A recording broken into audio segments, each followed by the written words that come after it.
लीन हो जाएं, उसको देखें, उसको ताकें और हमारे साथ मिलकर के कहें कि हालेलुया हालेलुया गाएंगे, प्रभु को भजेंगे, उसकी स्तुति करेंगे। Oh thank you Jesus. आइए 10 तार वाले बजाते बजाते हुए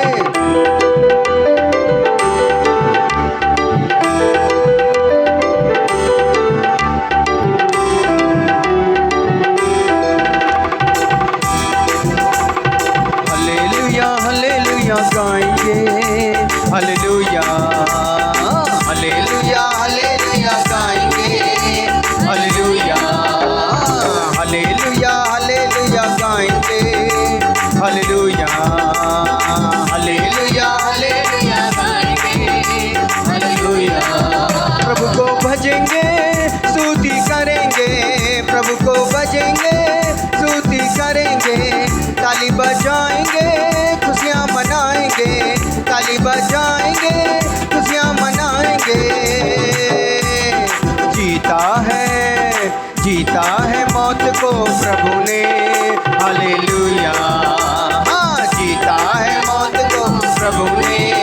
हालेलुया हालेलुया हालेलुया गाएंगे। हालेलुया हाँ, हालेलुया हालेलुया गाएंगे। हालेलुया हालेलुया हालेलुया गाएंगे। हालेलुया हाँ, हालेलुया हालेलुया गाएंगे।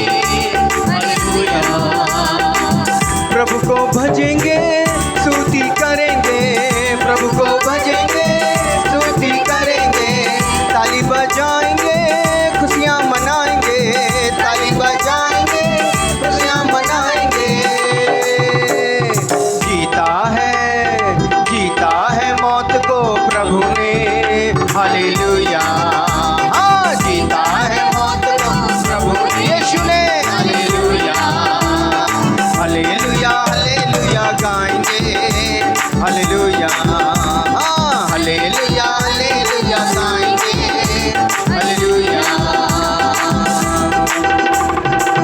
मेरे पापों के लिए दुनिया में आया, मेरे पापों के लिए दुनिया में आया, दुनिया में आकर क्रूस उठाया, दुनिया में आकर क्रूस उठाया।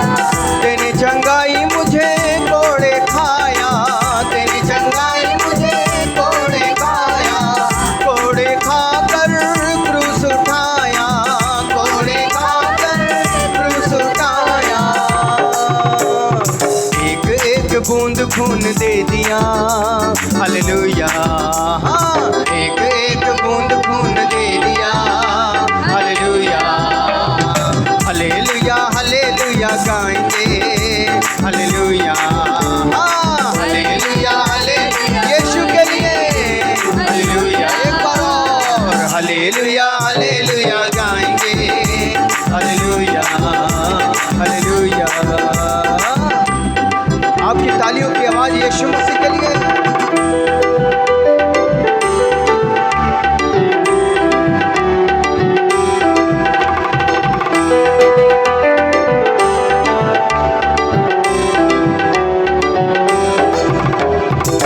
बेटे और बेटियां नबूवत करते हैं, बेटे और बेटियां नबूवत करते हैं, तेरे सब नौजवान दर्शन को पाते हैं, तेरे सब नौजवान दर्शन को पाते हैं।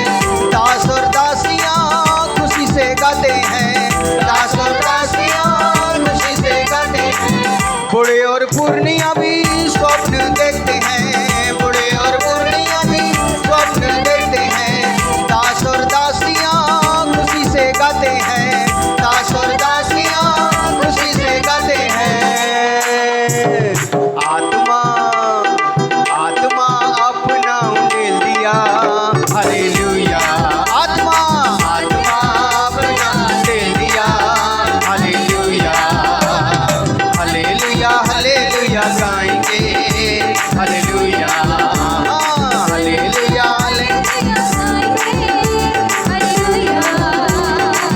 प्रभु को भजेंगे, स्तुति करेंगे, प्रभु को भजेंगे, स्तुति करेंगे।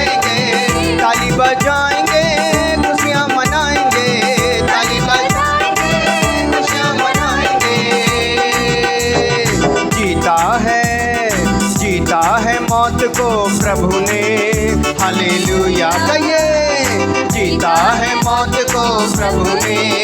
हालेलुया हालेलुया हालेलुया गाएंगे। हालेलुया हालेलुया हालेलुया गाएंगे। हालेलुया हालेलुया गाएंगे। हालेलुया। हर विश्वासी प्रतिफल पाएगा। हर विश्वासी प्रतिफल पाएगा। आने वाला है प्रभु जल्दी आएगा। आने वाला है प्रभु जल्दी आएगा। आने वाला है प्रभु जल्दी आएगा। आने वाला है प्रभु जल्दी आएगा। अपनी दुल्हन हमें बनाएगा। अपनी दुल्हन हमें बनाएगा। अपने संग संग हमें ले जाएगा। अपने संग संग हमें ले जाएगा। राह तक रही है कलीसिया। हालेलुया हाँ राह तक रही है कलीसिया। हालेलुया हालेलुया हालेलुया गाएंगे। हालेलुया हालेलुया हालेलुया गाएंगे। हालेलुया हालेलुया हालेलुया गाएंगे। हालेलुया हालेलुया हालेलुया। प्रभु को भजेंगे स्तुति करेंगे। प्रभु को भजेंगे स्तुति करेंगे। ताली बजाएंगे खुशियाँ मनाएंगे। ताली बजाएंगे खुशियाँ मनाएंगे। जीता है मौत को प्रभु ने। हालेलुया जीता है मौत को प्रभु ने। हालेलुया हालेलुया हालेलुया गाएंगे। हालेलुया हालेलुया हालेलुया गाएंगे। हालेलुया हालेलुया हालेलुया हालेलुया हालेलुया हालेलुया हालेलुया हालेलुया। क्योंकि हमारा यीशु मसीह जीवित है। और जब यीशु मसीह जीवित है आइए उसकी भक्ति करें। उसकी भक्ति में लवलीन हो जाएं। और आज यीशु की ओर देखें, पर्वत की ओर देखें। क्योंकि वहीं से हमें सहायता मिलेगी। वहीं से हमें मदद मिलेगी। क्योंकि जिसने पृथ्वी बनाया आकाश बनाया वही प्रभु हमारी सहायता करेगा। हालेलुया। पर्वतों को देखूंगा मैं। आइए इस भजन के द्वारा प्रभु की महिमा करें और यीशु को देखें, पर्वतों की ओर देखें।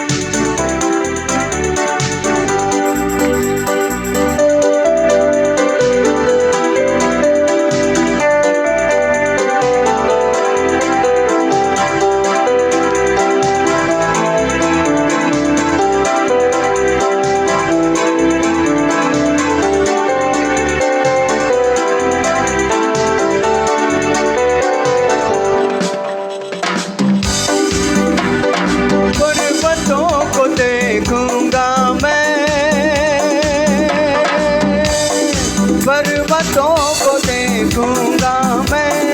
कौन है मददगार मेरा। कौन है मददगार मेरा। मेरा मददगार खुदा है। मेरा मददगार खुदा है। जिसने ज़मीं और आसमान को बनाया। जिसने ज़मीं और आसमान को बनाया। पर्वतों को देखूंगा मैं। पर्वतों को देखूंगा मैं। कौन है मददगार मेरा। कौन है मददगार मेरा। मेरा मददगार खुदा है। मेरा मददगार खुदा है। जिसने ज़मीं और आसमान को बनाया। जिसने ज़मीं और आसमान को बनाया।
मददगार खुदा है, मेरा मददगार खुदा है, जिसने ज़मीं और आसमान को बनाया, जिसने ज़मीं और आसमान को बनाया।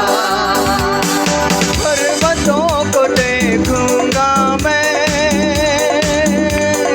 पर्वतों को देखूंगा मैं, कौन है मददगार मेरा, कौन है मददगार मेरा, मेरा मददगार खुदा है, मेरा मददगार खुदा है, जिसने ज़मीं और आसमान को बनाया, जिसने ज़मीं और आसमान को बनाया। पर्वतों को देखूंगा मैं,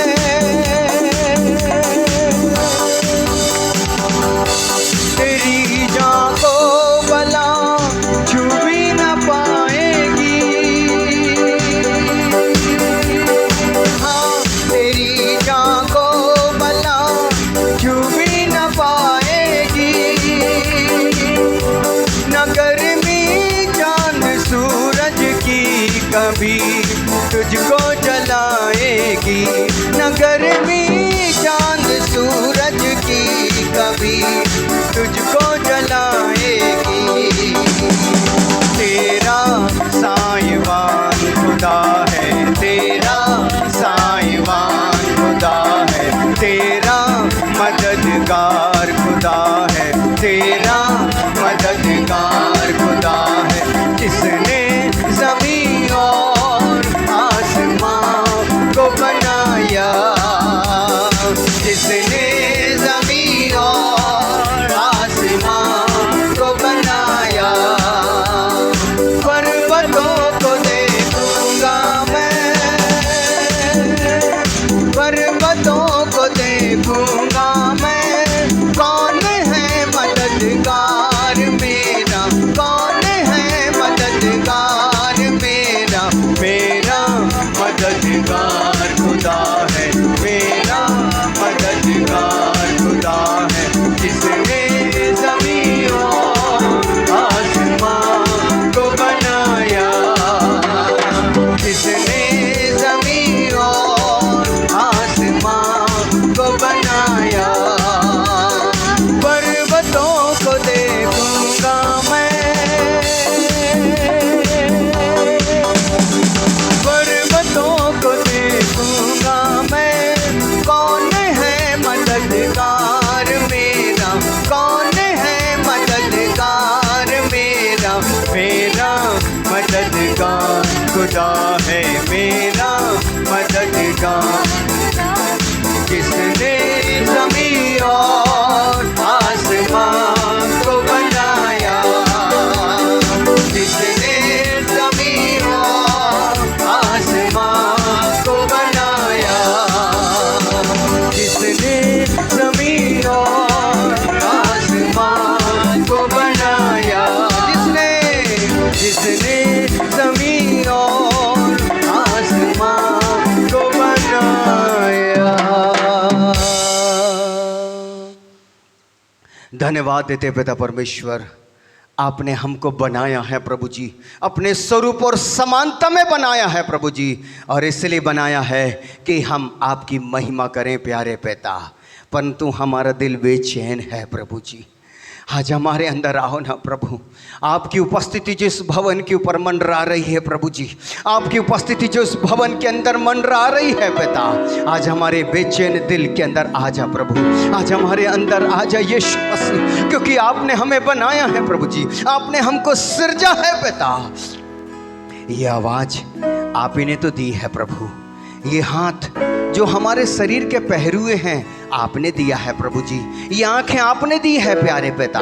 तो आज अनुग्रह दे, इन आंखों से आपको देखे प्यारे पिता, ये आवाज़ से आपकी महिमा करें प्यारे पिता, इन ओठों से आपकी स्तुति करें प्यारे पिता। ये जो हाथ हमारे शरीर के पहरुए हैं, इनको उठाकर तेरी महिमा करें प्यारे पिता। आज अनुग्रह कर दीजिए। धन्यवाद देते पवित्र आत्मा जी, आप जो यहाँ मंडरा रहे हैं, आपके लिए धन्यवाद हो प्रभु जी। धन्यवाद पवित्र आत्मा, अब हमारे अंदर आ जाइए पवित्र आत्मा जी।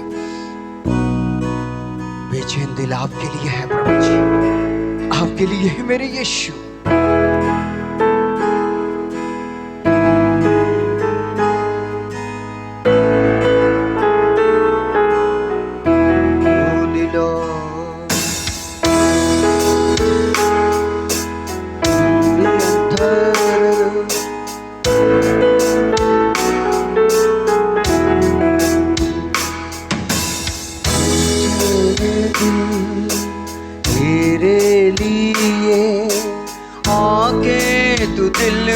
समा जा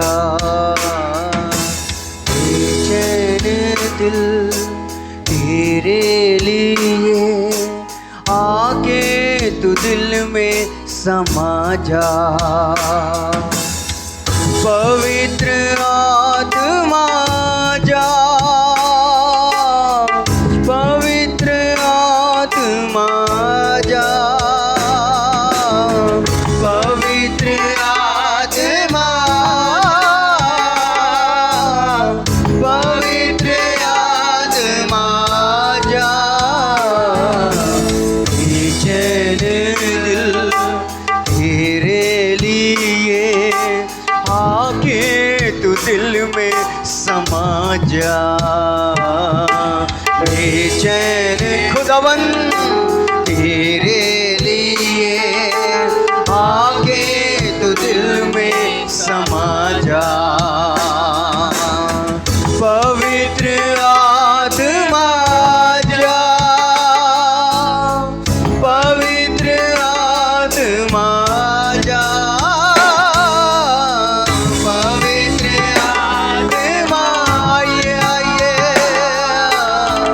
पवित्र आत्मा जा।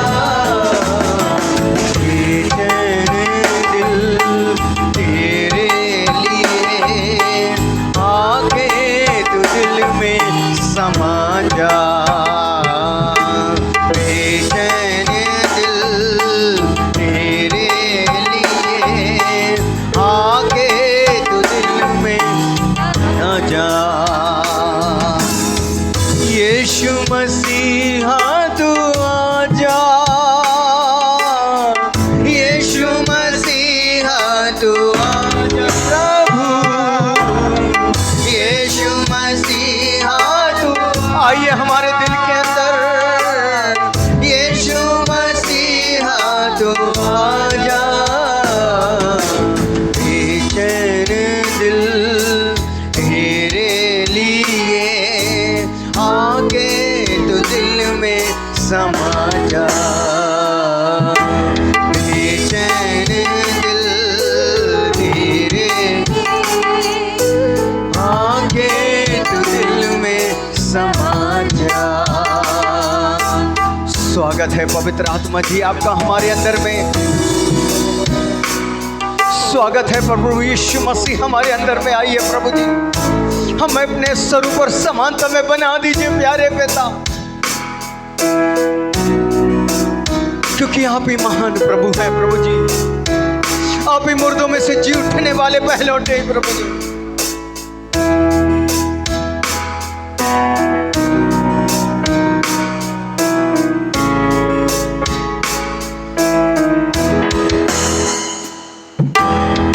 यहोवा पाक है तू, पाक तेरी है रूह। यहोवा पाक है तू, पाक तेरी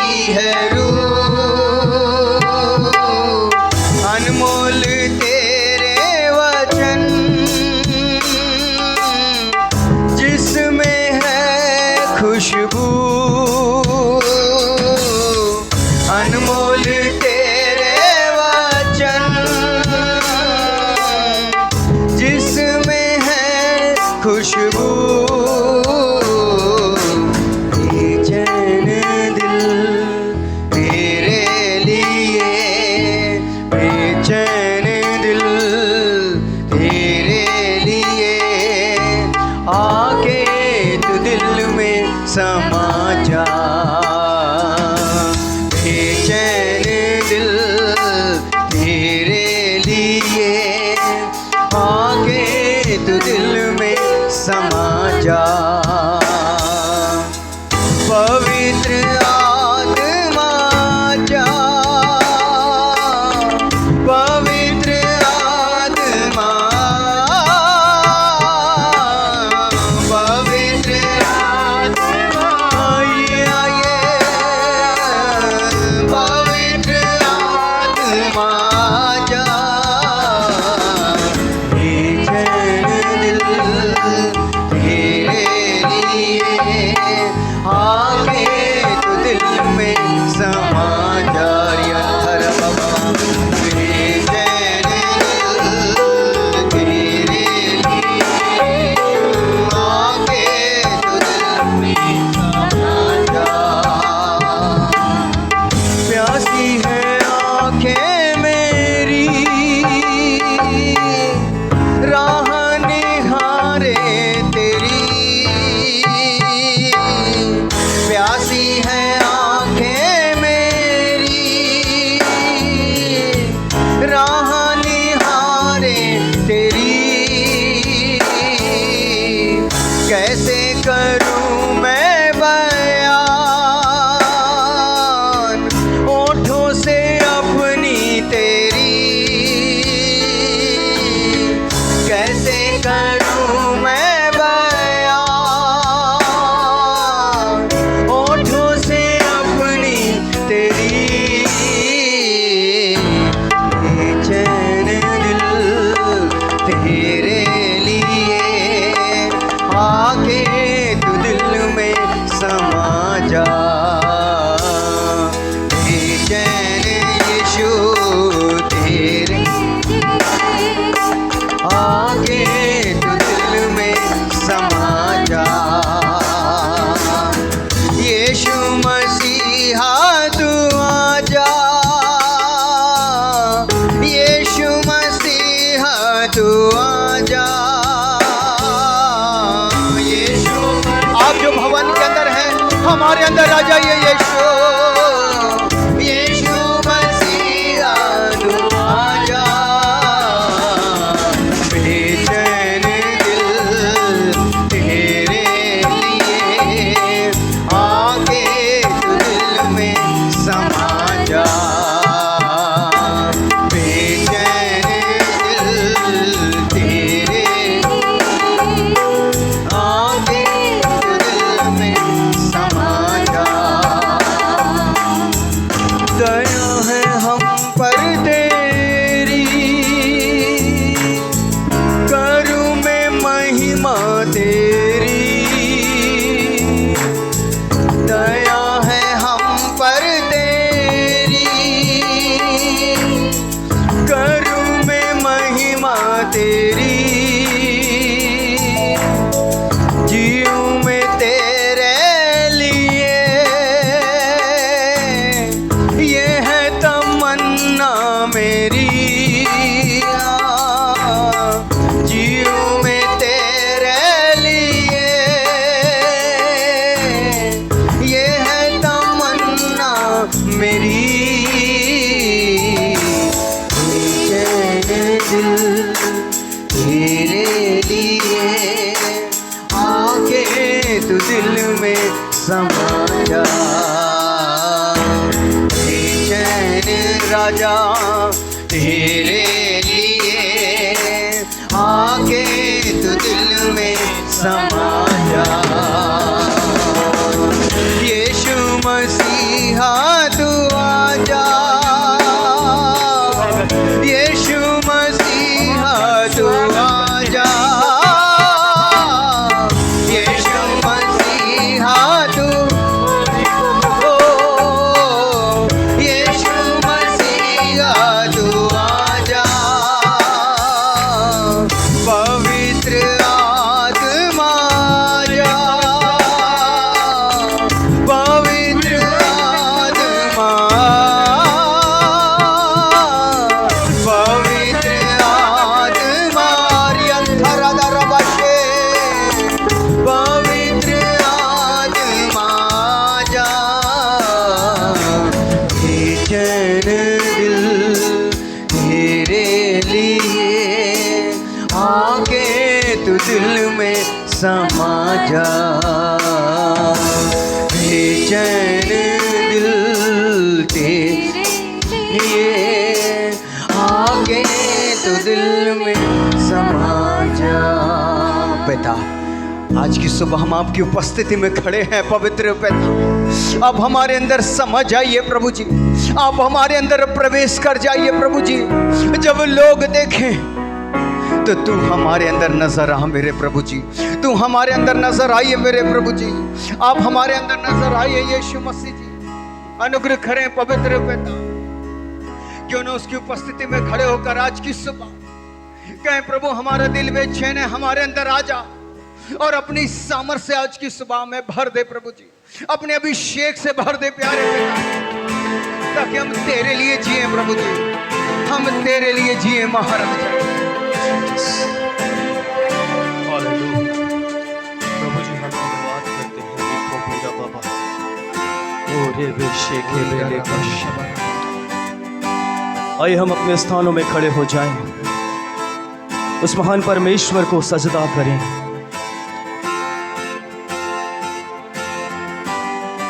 और बोले प्रभु मैं यहां हूं, मुझे अपनी आत्मा से भर, अपनी सामर्थ से भर प्रभु जी। राजा दाऊद कहता है कि मैं अपनी आंखें पर्वतों की ओर लगाऊंगा, क्योंकि मैं जानता हूं मेरी सहायता वहीं से आती है। आइए आपके उद्धारकर्ता परमेश्वर की ओर अपनी निगाहों को गर्म करें, अपने मन को उसको दे दें, अपने हृदय को उसको दे दें। आज कहें प्रभु मैं जैसा हूं मैं तुझे तेरे हाथों में देता हूं, मैं तुझे अर्पण करता हूं अपने जीवन को प्रभु जी। उन तमाम बातों से आज तू मुझे अलग कर दे प्रभु, मैं तेरे लिए तेरी आराधना करना चाहता हूं प्रभु जी, मैं तुझे सजदा करना चाहता हूं, क्योंकि तू ही तो भला परमेश्वर है, तू ही तो अच्छा परमेश्वर है, तू तो सबसे प्यारा परमेश्वर है। हो तेरा प्यार अगापे है। तेरी समझ से भर दे प्रभु, रहूं मैं तेरे समान, पवित्र मुझे कर दे यीशु, रहूं मैं तेरे समान। आज वो हमें पवित्र करना चाहता है, वो आज हमें शुद्ध करना चाहता है।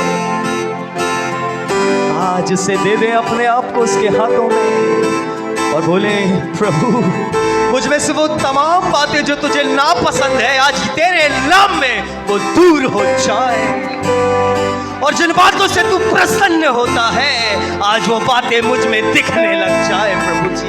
आज मैं मेरे लिए नहीं, आज से मैं तेरे लिए जीना चाहता हूँ।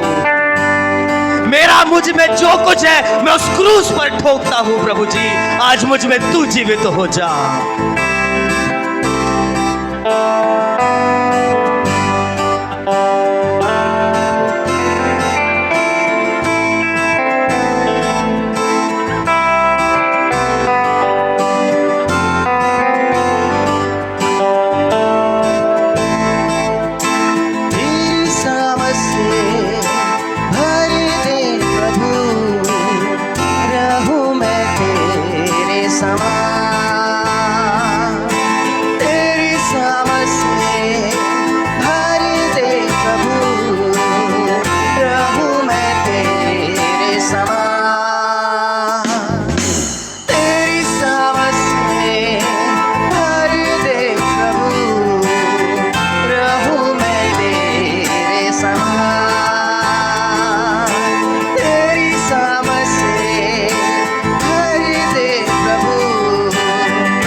आज हम तेरे समान बन जाए ना मेरे प्रभु जी, आज तेरे जैसा बन जाए ना प्रभु जी। अब से प्रभु हमारी चाल नहीं, लेकिन हम तेरे जैसे चलने लग जाए प्रभु जी। हमें तेरे अनुग्रह में हमें बढ़ा प्रभु जी। ओ पिता, हमें तेरे दर्शन का खोजी बना प्रभु जी। हमें तेरी बातों में से ले लेकर सिखा प्रभु जी। आइए ना पवित्र आत्मा, आइए ना पवित्र आत्मा, हमें भर दीजिए ना।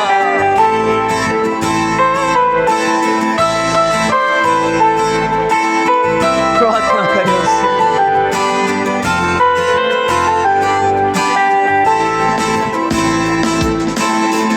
हर मुश्किल को संभव करने वाला तू ही तो मेरा खुदा। हर मुश्किल को संभव करने वाला तू ही खुदा। हर बीमारी को चंगा करने वाला तू ही तो मेरा खुदा। हर बीमारी को चंगा करने वाला खुदा।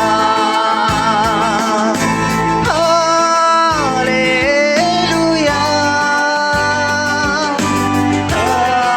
हालेलुया,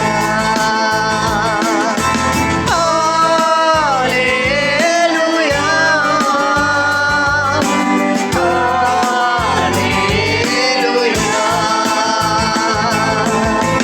हर मुश्किल को संभव करने वाला तू ही तो मेरा खुदा। हर बीमारी से चंगा करने वाला तू ही है मेरा खुदा। तू छूले मेरा प्रभु, तू छूले मेरा यीशु, तू छूले मेरा प्रभु, तू छूले मेरा यीशु, तू छूले मेरा प्रभु, तू छूले मेरा यीशु, तू छूले मेरा प्रभु, तू छूले मेरा यीशु। हालेलुया, हो तेरी स्तुति हो, तेरी महिमा, तेरी महिमा। तू राजाओं का राजा है, तू ही अद्भुत है, तू ही पराक्रमी है, तू ही सामर्थी है। ओ महिमा महिमा महिमा महिमा महिमा, तेरी महिमा। तू विराजमान है, तू यहाँ उपस्थित है। रिका बाबा बाबा बाबा बाबा बाबा, ओ रो बो बो बो बो बो बो बो बो, ओ रे ओंदो रे ले ले ले ले ले ले ले, रिका बारा शाबा रखा बाबा।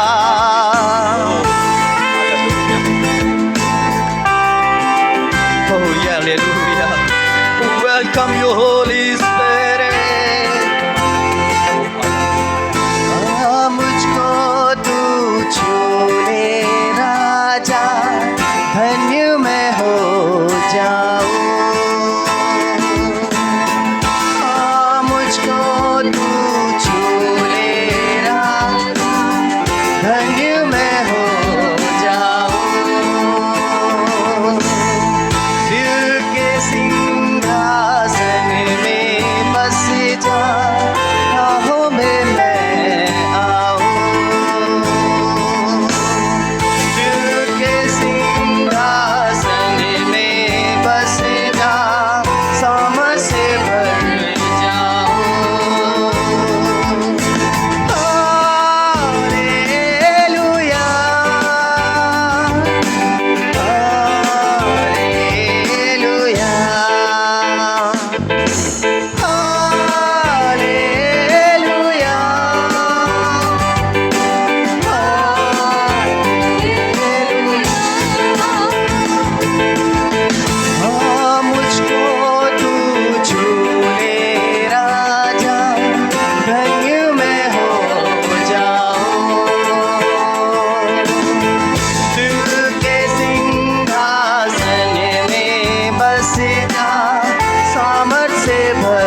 तेरी सामर्थ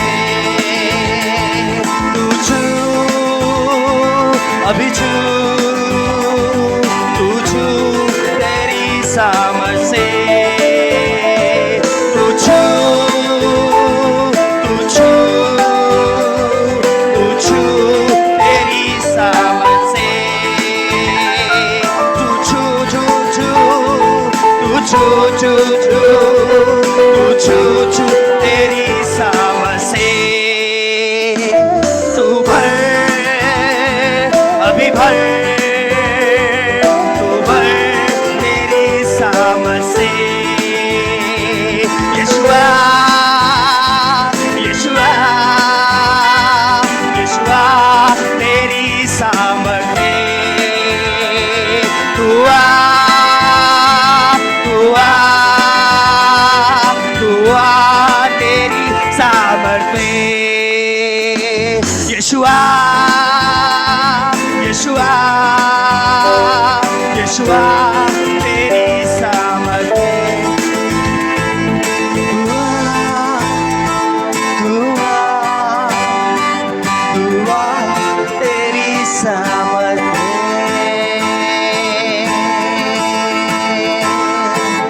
तू आ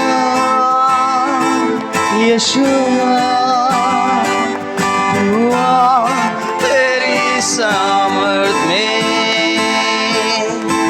तेरी सामर्थ से भर दे मुझे। हाँ मेरे प्रभु जी, ओ हम भरना चाहते, उस ताजे मस्से से हम भरना चाहते, तेरी दया चाहते हैं मेरे प्रभु जी। हो री खोबो लो खोबो। हालेलुया। वो अपने लोगों के बीच में आया है, वो कार्य करना शुरू कर चुका है। हालेलुया।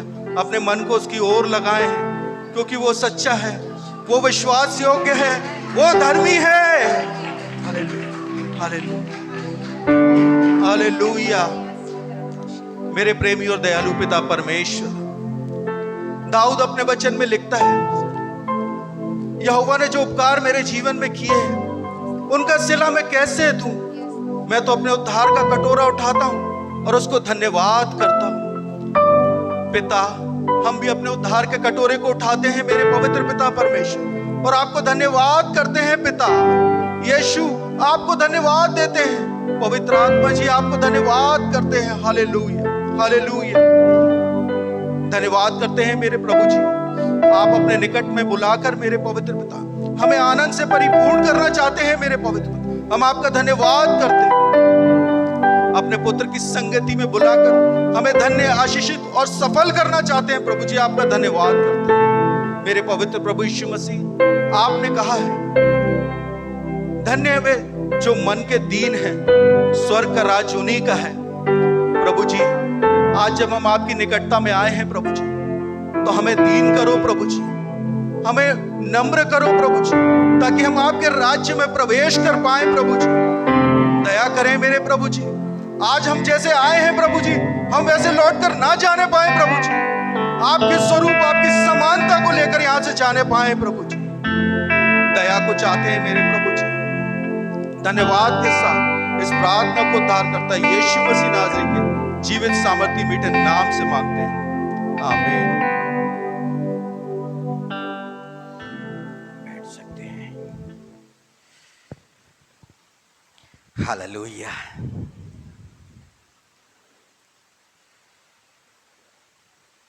वचन में जाएं उसके पहले एक वचन, नीति वचन 28वें अध्याय और उसकी 13वीं आयत में एक बहुत ही महत्वपूर्ण बात लिखी हुई है।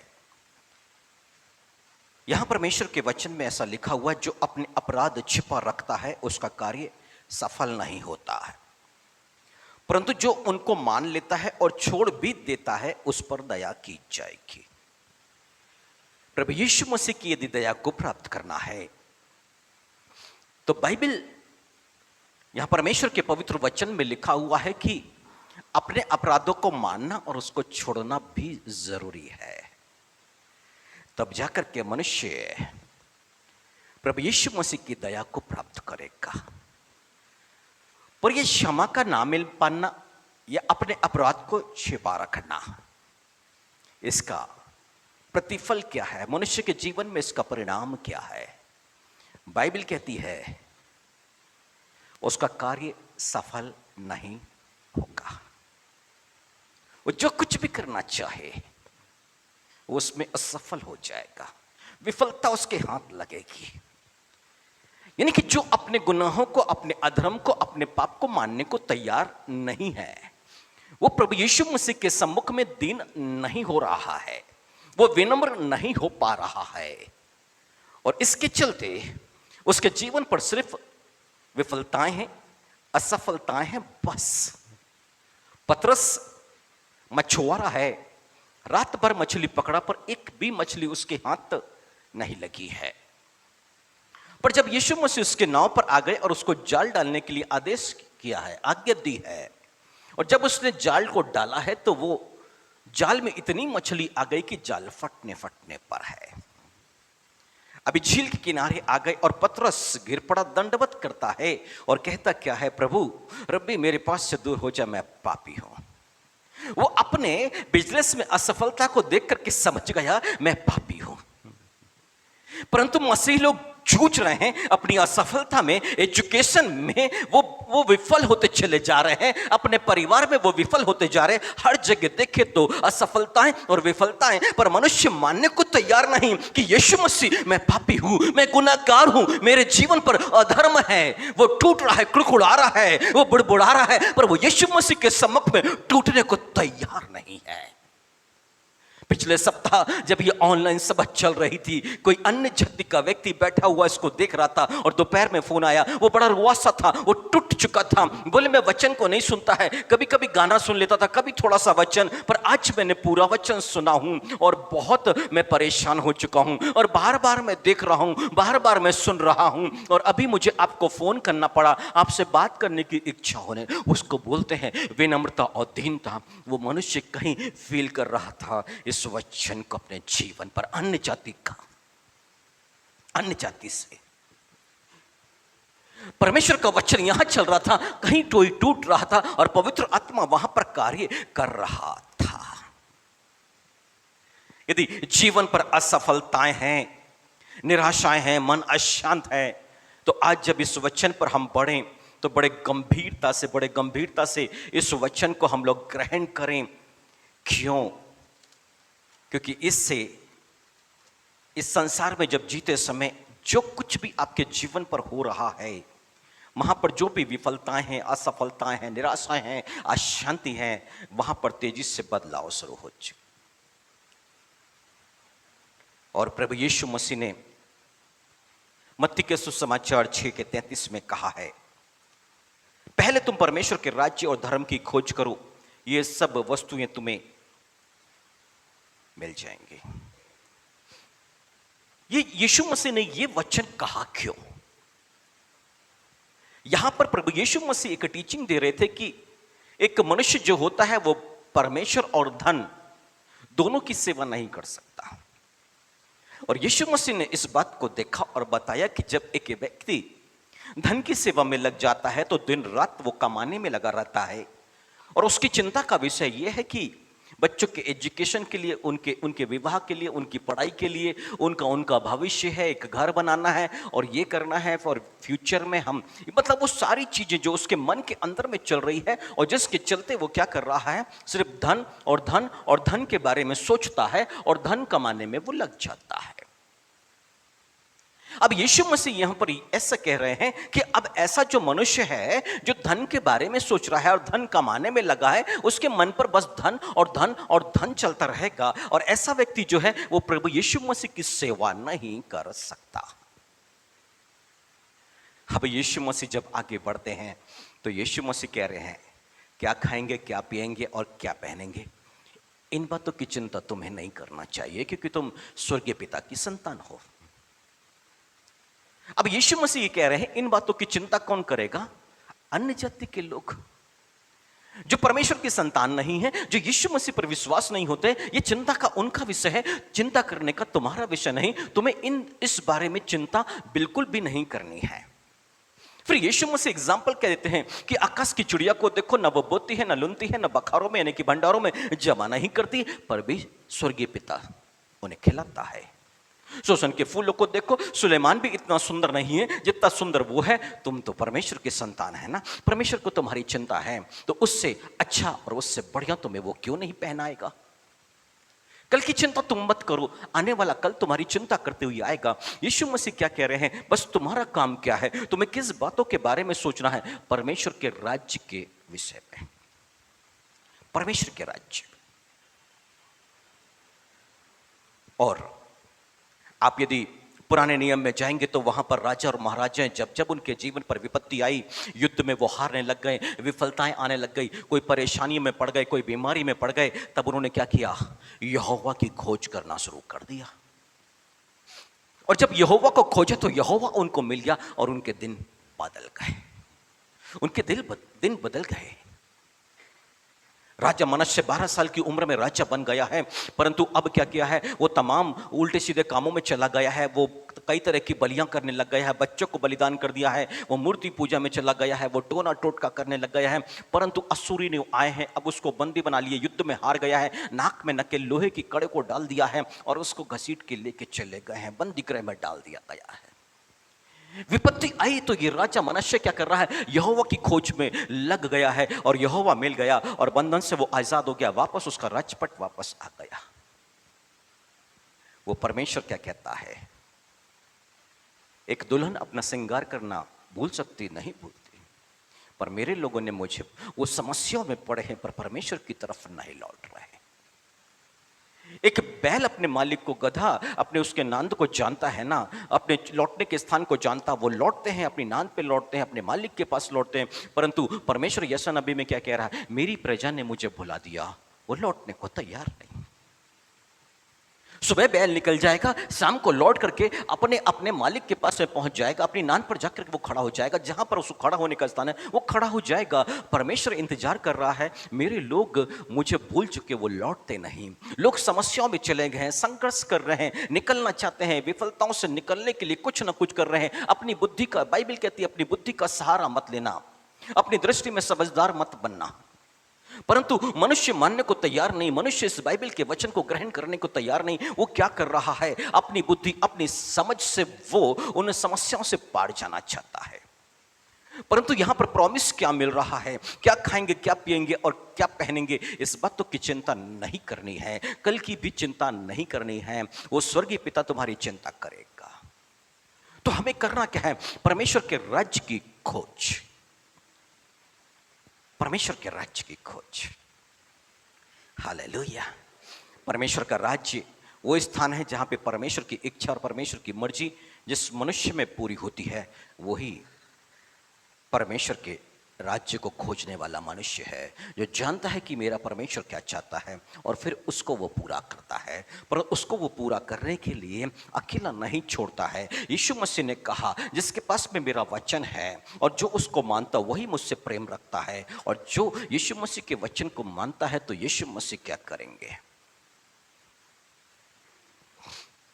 पिता से प्रार्थना करेंगे कि वो उसको सहायक दे।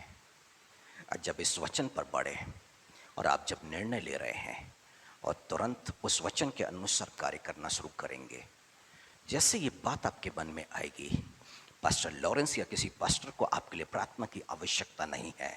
यीशु मसीह वहां से देख रहा है, वो आपके लिए प्रार्थना करना शुरू करेगा और तुरंत आप पर पवित्र आत्मा आएगा और उसके सामर्थ्य से आप वो कर जाएंगे जिस बातों को आप समझने जा रहे हैं। हालेलुया। यीशु मसीह के सम्मुख में क्रूस की घटना है, जैतून की पहाड़ी पर बैठे हैं, वो प्रार्थना कर रहे हैं, दंडवत हो गए हैं, घुटनों के बल आ गए हैं, चट्टान पर टिके हैं, प्रार्थना चल रही, हो सके तो ये कटोरा मेरे सामने से हटा ले। एक बार हो गई, अब दूसरी बार है, हो सके तो ये कटोरा मेरे सामने से हटा ले। परंतु तीसरी बार जब यीशु मसीह ने पिता से प्रार्थना की, हो सके तो ये कटोरा मेरे सम्मुख से हटा ले, फिर कहते हैं, यदि मेरे बिना पिए ये कटोरा नहीं टल सकता तो मेरी नहीं तेरी इच्छा पूरी हो। और जैसे यीशु मसीह ने कहा मेरी नहीं तेरी इच्छा पूरी हो, 22वीं अध्याय लूका के सुसमाचार में लिखा हुआ है, जैसे ही यीशु मसीह ने अपना समर्पण किया तेरी इच्छा पूरी हो, वैसे एक स्वर्गदूत नजर आया जो यीशु मसीह को सामर्थ्य दिया करता था। Hallelujah, hallelujah. जैसे ही आप अपने आप को समर्पित करेंगे, वैसे ही यीशु मसीह की प्रार्थना के द्वारा पवित्र आत्मा आप पर होगा और आप जिन बातों से आजाद होंगे उसको जब करने के लिए, तब आपके हाथों में सफलता होगी। हालेलुया। ये सफलता कल और परसों नहीं, बल्कि अभी आपके जीवन पर शुरू हो जाएगी। आप कल की चिंता करना तुरंत ही छोड़ देंगे। जितने भी मन के अंदर में चिंताएं हैं, अशांति है, वो सबसे इसी पल में आप आजाद हो जाएंगे। आपको निर्णय लेना है परमेश्वर के राज्य की खोज। हालेलुया। और यीशु मसीह जब आए इस पृथ्वी पर, तब उन्होंने परमेश्वर के राज्य की बातों को लेकर के आए। हम बाइबल पढ़ते हैं, उसके दृष्टांतों को पढ़ लेते हैं, मन पर बैठा लेते हैं, घटनाओं को सुन लेते हैं, समझ लेते हैं, पर उस पर हम चल नहीं पाते हैं। परंतु जिस वक्त इसहाक की पत्नी रिबका गर्भवती हो गई और उसके पेट में जुड़वा बच्चे थे और वो लाते वाते चला रहे होंगे और उसके गर्भ के अंदर में कुछ होने लग गया है, तब वो परेशान और इतनी परेशान हो गई कि उसे लगा कि अब तो मैं मर जाऊंगी। हालेलुया। उसने किसी दाई अम्मा को नहीं बुलाया, उसने किसी वैद्य को नहीं बुलाया। हालेलुया। वो परमेश्वर के सामने पहुंच गई, प्रार्थना की, यदि ये हालत मेरी रही मैं मर जाऊंगी। परमेश्वर ने बताया तेरे गर्भ में 2 वंश, 2 बच्चे हैं, छोटा वाला बड़े वाले पर प्रभुता करेगा। वो जान गई परमेश्वर की इच्छा क्या है, जन्म दे दिया बच्चों को, बच्चे बड़े हो गए। अब पिता इसहाक आशीष देना चाहता है, आशीर्वाद देना चाहता है। उसको मालूम है छोटा वाला बड़े पे प्रभुता करेगा। यही तो परमेश्वर की इच्छा है।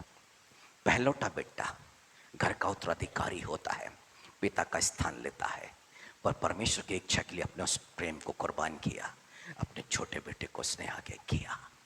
हालेलुया।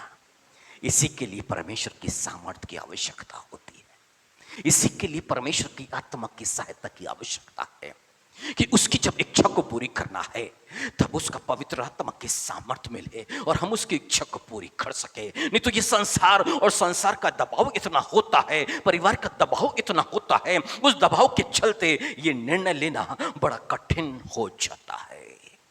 इसके लिए पवित्र आत्मा आता है और इसके लिए प्रभु हमारी सहायता करता है।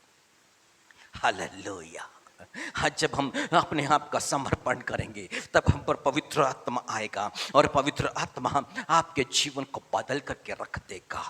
हालेलुया। यीशु मसीह ने कहा पहले तुम परमेश्वर के राज्य और उसके धर्म की खोज करो, ये सब वस्तुएं तुम्हें मिल जाएंगी, ऐसे ही मिल जाएगी। उसके लिए परिश्रम करने की आवश्यकता नहीं। परमेश्वर की इच्छा आदम पर प्रकट हो गई थी, सारे वृक्षों का तू फल खा सकता है, परंतु ये भले और बुरे ज्ञान का वृक्ष है, इसको नहीं खाना। उस आज्ञा को जानता, उस वचन को जानता, परमेश्वर की इच्छा को वो जानता है, पर बावजूद उसने परमेश्वर की इच्छा के विरुद्ध में किया, उसके वचन के विरुद्ध में किया, और जो कुछ यूं ही उसे मिल रहा था, आसान था। परमेश्वर ने बोला था अदन की वाटिका में रख के तुझे क्या करना है, इसकी देख रेख करना है, देख रेख करना है। तू वहां पर एक सुपरवाइजर है, तू वहां पर एक मैनेजर है, बस तू देख रेख कर। और तेरे काम को परमेश्वर ने क्या किया है, आसान किया है। वही तो आशीष परमेश्वर हर एक को देना चाहता है कि आपको परिश्रम करना ना पड़े, बस आप क्या करें, देख रेख करें बस। पर परमेश्वर की इच्छा का सम्मान ना करते हुए जो कदम उसने उठाया है, जो आज्ञा का उल्लंघन किया है, परमेश्वर की इच्छा के विरुद्ध में गया है, तब वो भूमि पर फेंक दिया गया, निकाल दिया गया। और वहां पर क्या करना पड़ा उसको, परिश्रम। तो अपने पसीने की रोटी अब खाएगा, अब पसीना बहाएगा, तू परिश्रम करेगा। मतलब कि अब परिश्रम और परिश्रम, अब बस यही तेरा जीवन है। और ऐसा उस मनुष्य के साथ में होता है जो परिश्रम पे परिश्रम, वो परमेश्वर की इच्छा को जानता है कि परमेश्वर ये चाह रहा है, परंतु फिर भी उस बातों को ना, वो पढ़ते हुए आगे निकल जाता है, सुनते हुए आगे निकल जाता है, परंतु परमेश्वर की इच्छा को वो पूरी नहीं करता है। इसलिए उनके जीवन पर परिश्रम बना हुआ है। हालेलुया। दुख तकलीफ उस परिवार पर बनी हुई है। आदम को परिश्रम करना है और उसकी पत्नी हव्वा को शारीरिक दुख उठाना है। ये दुख और तकलीफ उस मनुष्य के जीवन से दूर नहीं हो रही है। परंतु अब्राहम है जिसकी पत्नी को लेकर के चला गया है अबीमेलेक। गरार देश में वो रहने के लिए पहुंचा है। अबीमेलेक राजा है, लेके चला गया, अपनी पत्नी बनाना चाहता है। पर परमेश्वर के अनुग्रह से परमेश्वर ने वहां पे कार्य किया, उसकी पत्नी उसको वापस मिल गई है। परंतु परमेश्वर की इच्छा है कि उसे माफ करे, उसे माफ करे। और माफी का चिन्ह क्या होगा कि उसके लिए आशीष की प्रार्थना करना शुरू करे, क्योंकि उसका देश की जितनी भी स्त्रियां हैं वो बांझ हो गई है, वहां पे बच्चे पैदा नहीं हो रहे हैं। अभी राजा जो अबीमेलेक है वो मर जाएगा। परमेश्वर ने बोला है तू वापस नहीं करेगा, तू मर जाएगा। अब परमेश्वर ने जो बोलना था वो तो बोल दिया, पर अब कौन, पृथ्वी पर कोई मनुष्य तो हो उसके लिए प्रार्थना करें ताकि परमेश्वर उसके देश को फिर से आशीषित कर दे और फिर से धन्य कर दे। पत्नी वापस कर दिया, यहां बात खत्म नहीं हो गई कि अबीमेलेक सोचा मैंने तो पत्नी वापस कर दिया, अब मैं पाप से आजाद हूं। नहीं, अभी तो उसके लिए कोई प्रार्थना की आवश्यकता है। और प्रार्थना किसको करनी है? अब्राहम को करनी है। उसके लिए प्रार्थना करनी है क्योंकि उसको प्रमाणित करना है कि मैंने इसे माफ कर दिया, और मैंने जब इसे माफ कर दिया तो स्वर्ग का पिता भी उसे माफ कर देगा। क्योंकि लिखा है जो कुछ तुम पृथ्वी पर बांधोगे वो स्वर्ग में बंधेगा, और जो कुछ तुम पृथ्वी पर खोलोगे वो स्वर्ग में खुलेगा। यानी कि अब्राहम ने उस पाप से आजाद किया तो परमेश्वर आजाद करेगा, यदि अब्राहम ने आजाद नहीं किया तो परमेश्वर भी आजाद नहीं करेगा। हालेलुया। तो परमेश्वर के राज्य में क्या चाहिए? हम परमेश्वर के राज्य में तो आ गए हैं, पर यहां वो मांग क्या कर रहा है? देखिएगा मत्ती के सुसमाचार में और उसकी 18वीं अध्याय और उसकी 21वीं आयत में। परंतु 18 को भी समझ ले, 18 को भी समझ ले, जहां पर लिखा हुआ है मैं तुमसे सच कहता हूं कि जो कुछ तुम पृथ्वी पर बांधोगे स्वर्ग में बंधेगा, और जो कुछ तुम पृथ्वी पर खोलोगे वो स्वर्ग में खुलेगा। फिर मैं तुमसे कहता हूं यदि तुम में से 2 जन पृथ्वी पर किसी बात के लिए एक मन हो के उससे मांगे तो वह मेरे पिता की ओर से स्वर्ग में है, उसके लिए हो जाएगी। अब उसके बाद में यीशु मसीह 21वीं आयत के अंदर में जब पतरस का एक सवाल था तो कुछ बातों को समझाना शुरू करते हैं।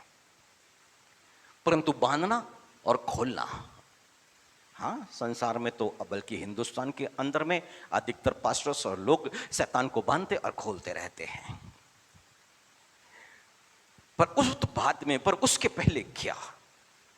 यदि आप देखो किसी मनुष्य के अंदर में दुष्ट आत्मा है, पास्टर बांध देता है, परंतु दूसरे दिन वो फिर से हल्ला मचाती है। उस व्यक्ति के अंदर में तो बंदी कहां बंदी? वो बोल रहा है मैं यीशु मसीह के नाम से तुझे बांध देता हूं। जब बांध दिया तो फिर उसको एक्टिव नहीं होना चाहिए, पर वो दूसरी आत्मा तो वापस हल्ला गुल्ला मचाते हुए, परेशान करते हुए। वास्तव में मेरे प्रिय भाइयों बहनों, जो बात यीशु मसीह बोल रहे हैं वो 21वीं आयत से शुरू होती है। और यीशु मसीह से पतरस का सवाल था, हे प्रभु, यदि मेरा भाई अपराध करता रहे तो मैं उससे कितनी बार उसे क्षमा करूं? क्या 7 बार तक? यीशु ने उससे कहा, मैं तुमसे यह नहीं कहता कि 7 बार तक, वरन 7 बार के 70 गुने तक।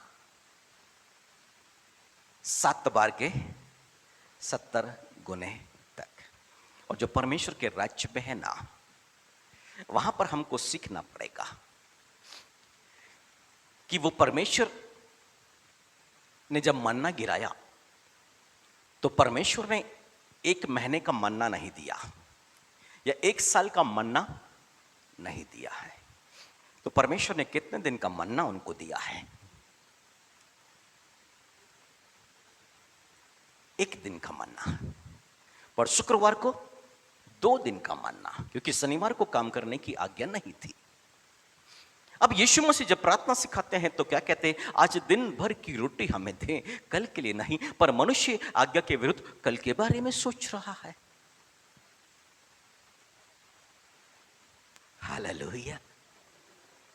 यानी कि यहां पर जिस घटना के ऊपर में हम आके ठहर गए हैं, अब बाइबल क्या मांग कर रही है? 7 गुना के 70 बार क्षमा करना है। तो ये नहीं कि अब वो क्षमा कर दिया था, नहीं, अब वो रोज की बात यहां पर हो रही है। यानी कि रोज भी गुनाह होता है तो 7 गुना के 70, 7 के 70 गुनाह। यानी कि करीब करीब 500 बार भी वो अपराध करता रहे और आके क्षमा मांगे तो अभी उसको माफ करना है, माफ करना है। अब 23वीं आयत में यीशु मसीह कहते हैं, इसलिए स्वर्ग का राज्य उस राजा के समान है। अब यीशु मसीह आ गए हैं, स्वर्ग के राज्य में कैसा होता है, यानी कि जो व्यक्ति परमेश्वर के यीशु मसीह के राज्य में आ गया है उसको अब इस स्वभाव को अपनाना ही पड़ेगा। यदि इस स्वभाव को वो नहीं अपनाएगा तो असफलताओं का, निराशाओं का सामना करेगा। और कौन सा स्वभाव है वो? अब यीशु मसीह कहते हैं कि वो जो राजा है ना, अपने दासों से लेखा लेना चाहता है, और जब वो लेखा लेने लगा तो एक जन उसके सामने लाया गया जो 10,000 तोड़े का कर्जदार था। उसके पास चुकाने के लिए कुछ भी नहीं है। अब वो गिड़गिड़ाने लग गया है, उसकी पत्नी, उसके बाल बच्चे और जो कुछ है सबको बेचो, कर्ज को चुका दो। पर वो दास गिड़गिड़ा रहा है और कहता है, स्वामी धीरज धर, मैं सब कुछ भर दूंगा। अभी तो स्वामी यानी कि उस राजा ने तरस खाया और तरस खा के क्या किया? माफ किया, जाने दो, इसे क्या करो, जाने दो। परंतु जब वो बाहर निकला है, और जब बाहर निकला है तो इसके तो 10,000 तोड़े का कर्ज माफ हुआ था, पर जब ये बाहर निकला है तो कितना कर्ज था वहां पे? 100 दिनार का मात्र कर्ज था, जो 28वीं आयत में लिखा है। परंतु जिससे इसको कर्ज लेना था, जिसके 10,000 तोड़े के कर्ज माफी हो गए, उसको मात्र 100 दिनार किसी से लेना था। उसकी कॉलर को पकड़ा और बोला, अब भी मेरा कर्ज चुका दे, अब भी मेरा पैसा दे। ये एक पैराबल है जो यीशु मसीह ने बताया और सिखाया। बात यहां रुपए पैसों की नहीं हो रही है, बात यहां पर दया की हो रही है, बात यहां पे माफी की हो रही है, बात यहां पे क्षमा करने की हो रही है। क्योंकि जब उस व्यक्ति को वहां पर क्षमा मिल गई है तो इसे भी क्या करना चाहिए? दूसरों को क्षमा करना चाहिए है। परंतु इसने वहां पर क्षमा नहीं किया है, और क्षमा नहीं करने के चलते किसी ने जाके वहां पर बता दिया है और वापस उस पर दंड की आज्ञा आ गई है। वापस दंड की आज्ञा आ गई है। ध्यान दीजिएगा, वापस दंड की आज्ञा आ गई है। अब यीशु मसीह क्या बता रहे हैं यहां पे? 31वीं आयत में उसके संगी दास यह जो हुआ था देखकर बहुत उदास हुआ और जाकर अपने स्वामी को पूरा हाल बता दिया। तब उसके स्वामी ने उसको बुलाकर उससे कहा, हे दुष्ट दास, तूने जो मुझसे विनती की तो मैंने तेरा यह कर्ज क्षमा कर दिया। क्या कहा? दुष्ट, दुष्ट। अंत के समय में यीशु मसीह ने बोला कि परमेश्वर का राज्य कैसा है। एक जाल को डाला गया, उसमें बहुत सी मछलियों को बटोर के लाया गया। फिर उसके बाद क्या किया? अच्छी अच्छी को रख लिया और दुष्ट यानी कि खराब जो मछली थी उसको फेंक दिया गया। और जगत के अंत में ऐसा ही होगा, धर्मियों को अधर्मियों से यानी कि दुष्टों के साथ में अलग किया जाएगा। तो बाइबल यहां क्या कह रही है कि जो किसी को क्षमा नहीं करता है वो दुष्ट है। और दुष्ट बाइबल किसको कहती है? शैतान को। यानी कि वो शैतान है जिसके अंदर में बदले की भावना है, जिसके अंदर में ईर्ष्या है, जिसके अंदर में डाह है, जिसके अंदर में बैर है, जो बदला लेना चाहता है, जो युक्ति करता है, जो किसी को माफ नहीं करना चाहता है, वो सिर्फ और सिर्फ और सिर्फ शैतान है। अब यीशु मसीह क्या कह रहे हैं यहां पे? उसके स्वामी ने क्रोध में आके उसे दंड देने वालों के हाथ में सौंप दिया कि जब तक वह सब कर्ज भर ना दे तब तक वह उनके हाथ में रहे। पर यह तो एक पैराबल, एक घटना थी, परंतु स्पष्ट रूप से यीशु मसीह आगे कुछ कह रहे हैं 35वीं आयत में। इसी प्रकार यदि तुम में से हर एक अपने भाई को मन से क्षमा ना करेगा तो मेरा जो पिता जो स्वर्ग में है तुमसे भी वैसा ही करेगा। मन से क्षमा करना, दिखावे के लिए, निसारिक रूप से नहीं, परंतु मन से क्षमा करने वाली बात है यहां पर। और यीशु मसीह ने परमेश्वर के राज्य में क्या होता है वो स्पष्ट बता दिया है कि तुम्हें यदि परमेश्वर के राज्य से आशीष को चाहिए है, तुम ये चाहते हो कि क्या खाएंगे, क्या पिएंगे और क्या पहनेंगे, इसकी चिंता नहीं करना चाहते हो, तो उसके राज्य की खोज करो। और उसके राज्य में सबसे पहला जो कदम होगा क्षमा करना। यदि उसके राज्य की खोज करते समय इस बातों को एक मनुष्य नहीं अपनाता है, इस पर नहीं चलता है, तो जीवन भर उसका काम सफल नहीं होगा। वो असफल व्यक्ति रहेगा, वो हर तरह से टूटा हुआ होगा, वो हर जगह पर निराश होता चला जाएगा, वो अपने जीवन पर कभी भी सफल नहीं हो पाएगा। क्योंकि जो अपने अपराध को मान लेता, उसको छोड़ देता है, उस पर दया की जाएगी। और पतरस ने अपने गुनाहों को माना है और तब उस पर दया हुई है। अब यीशु मसीह ने क्या कहा? आज से तू अब मनुष्यों को जीविता पकड़ा करेगा। हालेलुया। आज से तू मनुष्यों को जीविता पकड़ा करेगा। मेरे प्रिय भाइयों और बहनों, यीशु मसीह कब उस पर दया दिखा रहे हैं, कब पर उसको आशीष और वरदान दे रहे हैं? जब उसने अपने गुनाहों को मान लिया है, तब वो इस पृथ्वी पर भी सफल हो रहा है, परंतु परमेश्वर के राज्य में भी वो बना हुआ है। और अब बाइबल कहती है कि जो परमेश्वर के राज्य में सबसे छोटा है ना, वो सबसे महान होगा। और किससे महान होगा? यूहन्ना बपतिस्मा देने वाले से भी वो बड़ा हो जाएगा।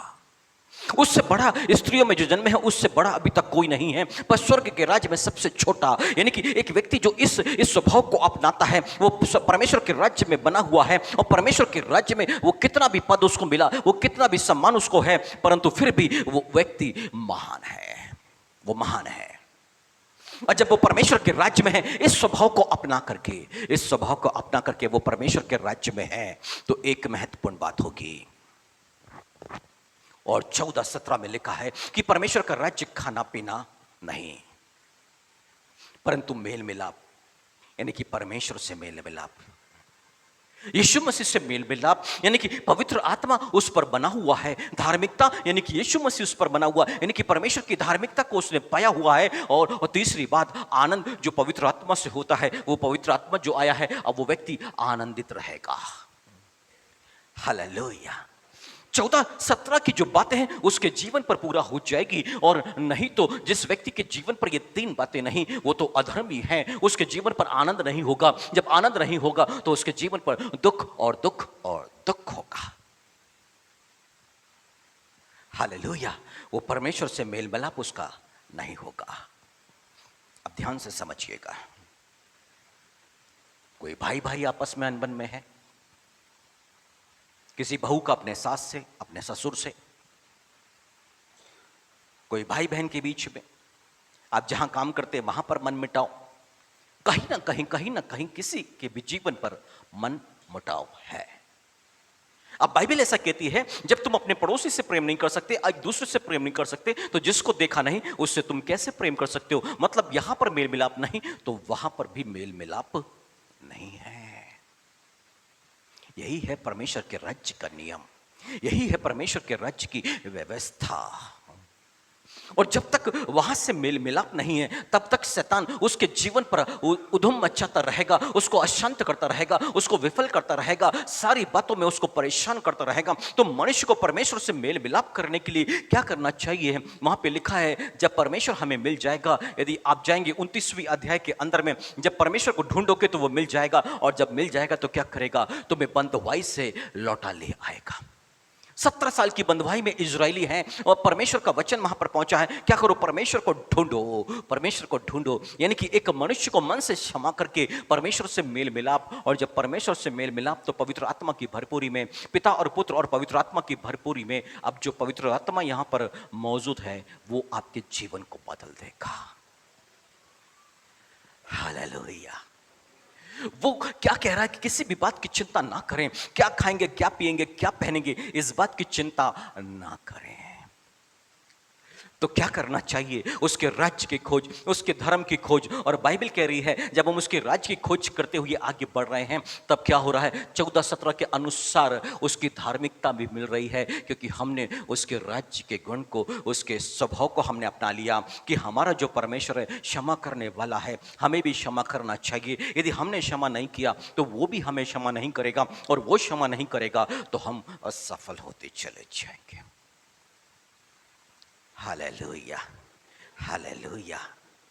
इसका मतलब यह हुआ मेरे प्रिय भाइयों बहनों कि जो अपने बिजनेस को कर रहा है, जो अपनी नौकरी को कर रहा है, उसके लिए तो वो भरपूर समय देता है। वो 10-10, 12-12, 15-15 घंटे अपने बिजनेस, अपनी नौकरी के लिए समय देने को तैयार है, पर परमेश्वर के लिए 2 घंटे वो भी पूर्ण रूप से वो देने को तैयार नहीं है।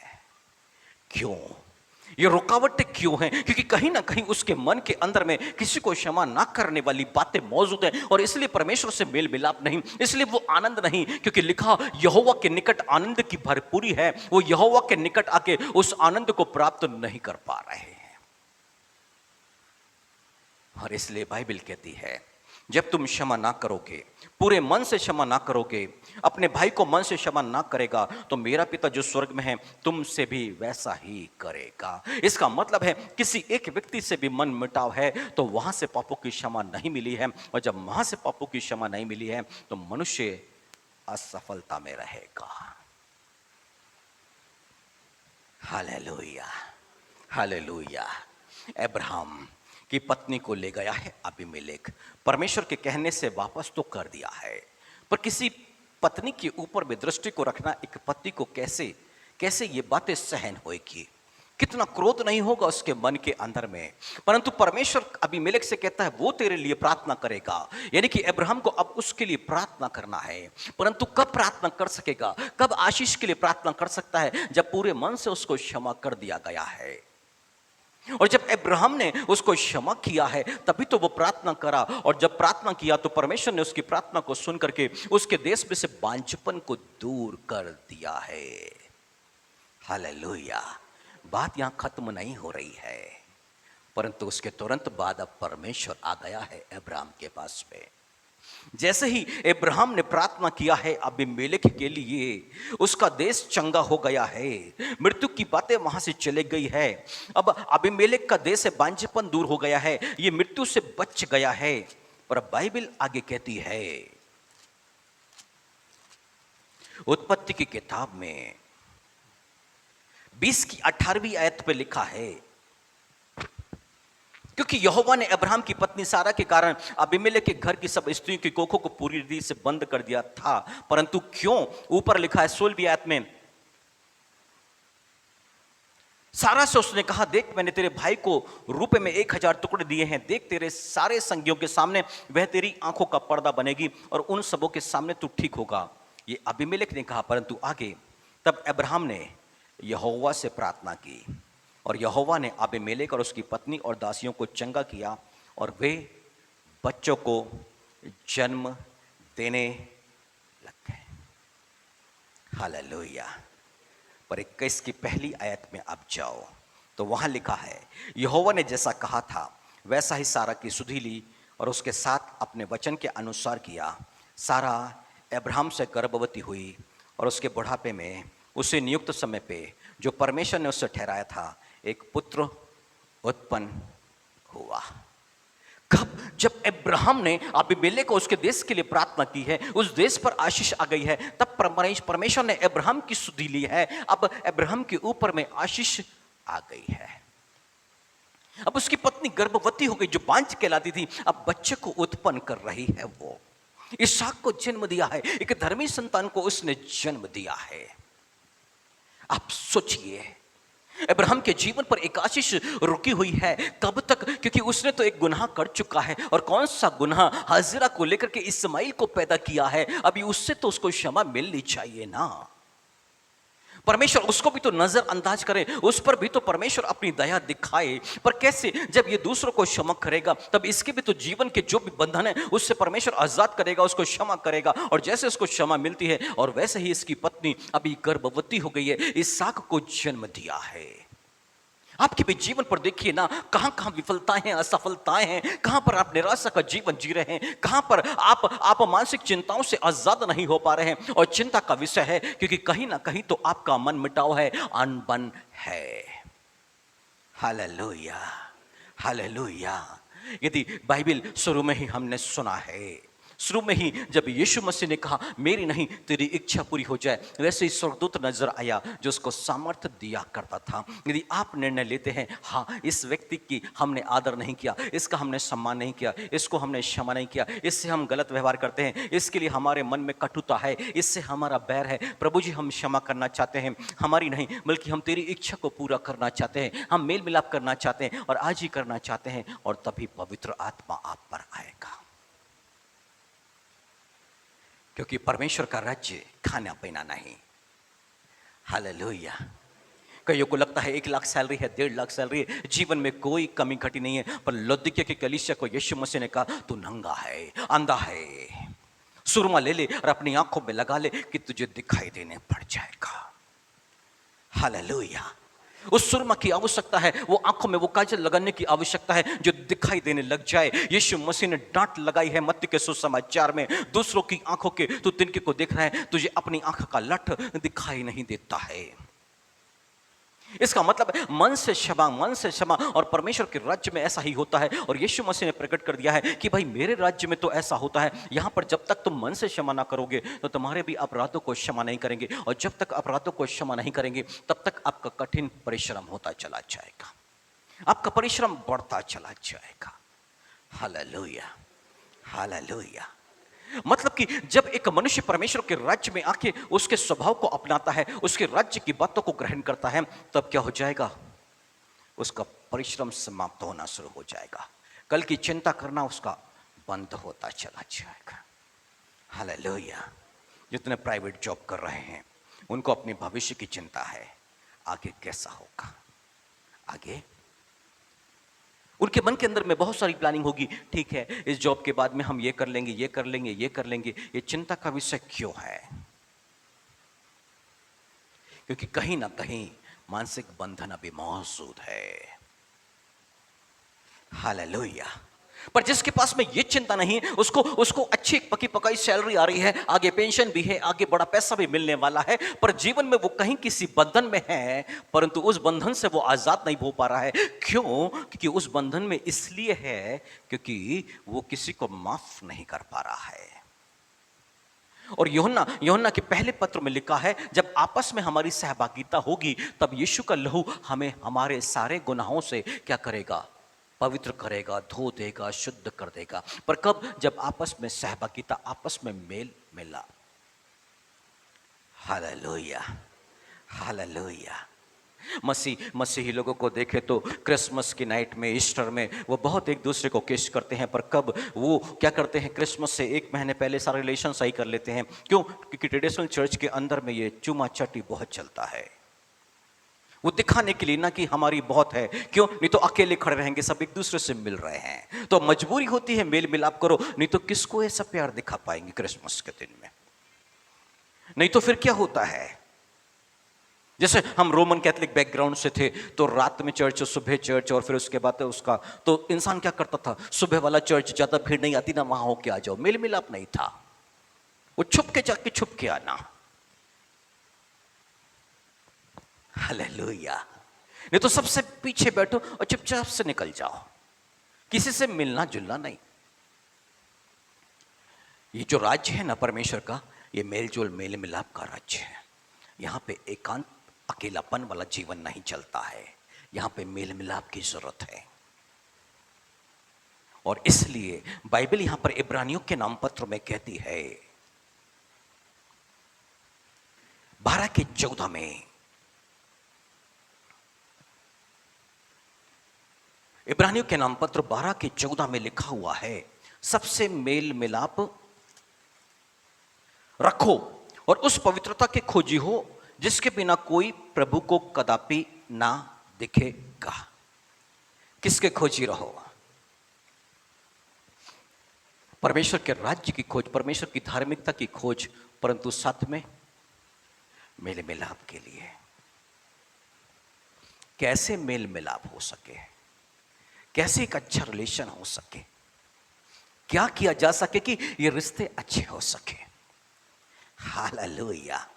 इसके लिए मन से क्षमा करना, और मन से क्षमा करने की सामर्थ कौन देगा?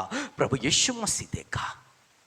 और जब मन से क्षमा कर देगा अब्राहम के समान, तो क्या हो जाएगा? आशीषें जो रुकी हुई हैं वो जीवन पर आना शुरू हो जाएगी।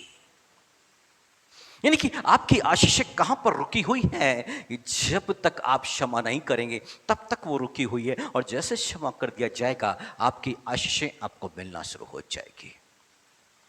क्योंकि वो जो जिसको आप क्षमा नहीं कर पा रहे हैं ना, वो भी किसी बंधन में है। और कौन से बंधन में है? आपके ना क्षमा करने से उस पर भी आशीषें नहीं आ रही हैं। जैसे आप क्षमा करेंगे, अबीमेलेक को जैसे अब्राहम ने क्षमा किया, तो उसके देश के लोग क्या पा रहे हैं? आशीष को पा रहे हैं। यानी कि बांझेपन दूर हो गया है और वहां पर वो बच्चों को जन्म देने लग गए हैं। और जैसे वो आशीष पाना शुरू किए, और वैसे ही यहां पर भी बंधन से आजादी और यहां पर आशीषें आना शुरू। हालेलुया। स्तिफनुस जानता था, मैं कितना प्रभु की सेवा कर लूं, आत्मा से भर के कुछ भी कर दूं, पर स्वर्ग में प्रवेश नहीं मिलेगा। स्वर्ग में प्रवेश, हाँ, उसके कपड़े को उतार दिया, फाड़ दिया, पत्थर मार रहे हैं, एक दर्दनाक मौत दे रहे हैं स्तिफनुस को प्रेतों के काम में। क्यों? क्योंकि साउल की तरफ से आज्ञा थी ना, जितने ये मसीह पंथ को मानने वाले हैं मार डालो, घर से निकालो, उन पर अत्याचार करो। लोगों ने घेरा है, पत्थर पे पत्थर मार रहे हैं। आप सोचो, एक पत्थर लगता है कितना जबरदस्त दर्द होता है वहां पर, उस पर तो पत्थर पे पत्थर पड़ रहे हैं, एक के बाद एक, एक के बाद एक, एक के बाद एक। वो क्या कर रहा है? स्वर्ग की तरफ देख करके कहता है, ये पाप इन पर मत लगाना।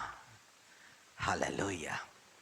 यदि वो बोलता तू मेरा न्याय ले ले, तो परमेश्वर साउल का न्याय करता, वो पौलुस नहीं बन पाता, वो पाप से आजाद नहीं हो पाता, कभी वो संत नहीं बन पाता। उसके ऊपर से पाप हटाने का काम स्तिफनुस ने किया, तो इसलिए वो संत बन पाया है और कई अन्य जाति के लोगों में वो प्रचार कर पाया है। और उसके पत्रों से आज हम लोग भी सीखते हैं, समझते हैं, परमेश्वर की इच्छा को जानते हैं। हालेलुया। ये स्तिफनुस ने उसको क्षमा किया है, तब तो वो परमेश्वर की ओर से क्षमा किया गया है, और तब तो वो पौलुस बन पाया है। हालेलुया। हमारे ना क्षमा करने से आज कितने लोग पाप के बंधन में बंधे हुए हैं। वो संत नहीं बन पा रहे हैं, वो पवित्र नहीं बन पा रहे हैं, रिश्ते सामान्य नहीं हो पा रहे हैं, और जिसके चलते एक व्यक्ति से मनमुटाव होने के चलते पूरे परिवार को वो कष्ट उठाना पड़ रहा है। पूरे परिवार को कष्ट उठाना पड़ रहा है। यदि अब्राहम क्षमा ना करता तो उसकी पत्नी को आशीष नहीं मिल पाती, और वो भी कभी आनंदित नहीं हो पाती। हालेलुया। उस घर में कभी इसहाक पैदा नहीं हो पाता, और इसहाक परमेश्वर की इच्छा को पूरी नहीं कर पाता। आप सोचिए, पीढ़ी दर पीढ़ी श्राप आता चला जा रहा है। और इसलिए यीशु मसीह ने कहा कि स्वर्ग का राज्य उस राजा के समान है जो दासों से लेखा। यीशु मसीह बताना चाहते हैं कि देखो, परमेश्वर के राज्य में यदि आपको परमेश्वर से क्षमा पानी है तो आपको क्षमा करना पड़ेगा, क्षमा करना पड़ेगा। हालेलुया। यदि आपने क्षमा नहीं किया तो आपको क्षमा, हाँ, इस संसार पर तो आशीष नहीं मिलेगी, पर स्वर्ग में भी प्रवेश नहीं मिलेगा। स्वर्ग में भी प्रवेश नहीं मिलेगा, क्योंकि वहां पर पवित्र लोग चाहिए हैं, वहां पे ईश्वरीय स्वभाव के लोग, यानी कि यीशु मसीह के स्वभाव के जो लोग हैं वैसे लोग चाहिए हैं स्वर्ग के अंदर में। और इसलिए जब आज हम अपने आप को समर्पित करेंगे कि प्रभु, हम क्षमा हमसे नहीं हो पा रहा, हम क्षमा करना चाहते हैं, हम तेरे राज्य में बने रहना चाहते हैं, तेरे राज्य का हम आनंद उठाना चाहते हैं, तेरे राज्य में जो धार्मिकता उसे प्राप्त करना चाहते हैं, हम मेल मिलाप में रहना चाहते हैं आपके साथ में प्रभु जी, तब उससे सामर्थ्य मिलेगी कि आप उनको क्षमा कर सको। हालेलुया। एक घटना मैंने बताई थी आपको, परंतु आज उसको फिर से रिपीट करूंगा। मैं सेंट थॉमस में पढ़ा करता था, और जब मैं सेंट थॉमस में था तो मैं 7th क्लास में था, पर वहां पर एक रोमन कैथोलिक के हिसाब से कैटेकिज्म क्लास होती है, बाइबल की टीचिंग, प्रार्थनाएं सिखाई जाती हैं। तो स्कूल का टाइमिंग 9 से 3, पर ठीक ब्रेक के बाद में एक पीरियड हम लोगों के लिए निर्धारित था, जो भी क्रिश्चियन बच्चे आए और वहाँ पे वो प्रार्थना को सीखेंगे। पर मैं अपनी मस्ती में रहता, उस क्लास को मैं अटेंड नहीं करता। और करीब 2-2.5 महीने बीतने के बाद एक वहाँ पे न्यू क्रिस्टी, 2 क्रिस्टी थे, तो एक को न्यू क्रिस्टी, एक को ओल्ड क्रिस्टी, जो पहले आया था उसको ओल्ड, और जो बाद में वहाँ पर टीचिंग के लिए आया उसको न्यू क्रिस्टी बोलते थे। तो वो न्यू क्रिस्टी जो ये कैटेकिज्म क्लास लिया करते थे वो आए। उन्होंने कहा कि जितने क्रिश्चियन बच्चे हैं वो अपने हाथों को उठाएं, तो सब ने हाथ उठाया, तो मैंने भी हाथ उठाया। मुझे बोला खड़े हो जाओ, मैं खड़ा हो गया। बोले तू क्रिश्चियन है? मैंने कहा जी। बोले किसने बोला? मैंने कहा मम्मी ने बोला है। बोले तू बैठ जा, तू मेरी क्लास में नहीं आना, तो मेरी क्लास में नहीं आना। मैं बैठ गया, 7th निकल गया, 8th निकल गया, उसकी क्लास में नहीं। पर यहाँ पर एक चीज थी, बदनामी। इतने बच्चों के बीच में इतना मान सम्मान था, उन 50-55 बच्चों के बीच में एक भारी बेइज्जती थी वहाँ पर वो एक पर पवित्र आत्मा जब 2003 में पाया, तो मैं जिनसे मन मिटाव था वहाँ सब जाने लग गया, मेल मिलाप करने लग गया। और जब मैं मेल मिलाप करने लग गया तभी मुझे ऐसे कुछ चेहरे आए, तो मैं प्रार्थना करने लग गया। मैंने कहा अब तो उनसे कभी मुलाकात नहीं हो सकती, तो प्रभु जी मेरे मन से उस घटना को निकाल दे कि जो मन में बात बैठ गई है वो खत्म हो जाए। और मैं प्रार्थना कर चुका और कई बार किया, पर एक समय हमने एक नई प्रार्थना शुरू करी थी, वो पेंटिंग नक्का पर। तभी एक बच्ची मेरे पास में आई और बोले भैया पिताजी की बड़ी तबीयत खराब है, वो बेड पर रहते हैं, हमारा छोटा सा एक स्कूल है वो भी सही नहीं चलता है, और मम्मी पापा बहुत परेशान हैं कि मेरा विवाह नहीं हो पाता है। मैंने कहा तू आया कर, प्रार्थना करेंगे और प्रभु सब ठीक करेगा। 2-3 महीने प्रार्थना चली, बॉम्बे से रिश्ता आया, बात पक्की हो गई। उसने बोला कि आप घर पर आए, मम्मी पापा मिलना चाहते हैं। मैं उनके घर पर पहुंचा, ब्लैरी में रहते हैं वो। मैं उनके घर पर पहुंचा और उनके पापा उस तरफ मुंह करके लेटे हुए थे, वो बात नहीं कर सकते और चल फिर नहीं सकते, बेड पर रहते। उनकी मम्मी जो स्कूल जिनका है वो बैठी हुई थी। वचन को सुनाना शुरू किया। वचन को सुनाने के बाद में प्रार्थना किया, वो व्यक्ति मेरी तरफ में पलटा, बहुत सुंदर वचन आपने बोला है। और मैं देख के दंग रह गया कि वो न्यू क्रिस्टी सर थे। वो मेरे वो सर थे जिन्होंने कभी मेरी बेइज्जती करी और बोले तू अब मेरी क्लास में नहीं आएगा। मैं तुरंत भागा, उनका हाथ पकड़ा। मैंने कहा सर मैं, वो बहुत गौर से बोल नहीं पा रहे थे, बहुत देख रहे थे। बोले याद नहीं। मैंने कहा सर मैं लॉरेंस और बहुत स्कूल में बदमाशी करता था आपने। बोले याद आ गया, याद आ गया। तू प्रभु की सेवा कर, वो सोच नहीं सकता था मैं। तू गया गुजरा लड़का कैसे हो सकता है ये? मैंने कहा सब प्रभु की कृपा। उनकी आंखों में आंसू थे, हम लोग हाथ जम से पकड़े हुए थे। ये प्रभु की सामर्थ्य थी जो मेल मिलाप करा रहा था। Hallelujah, hallelujah. पर कब? जब इच्छा यहां पर होगी मेल मिलाप की, तब वो कार्य करेगा।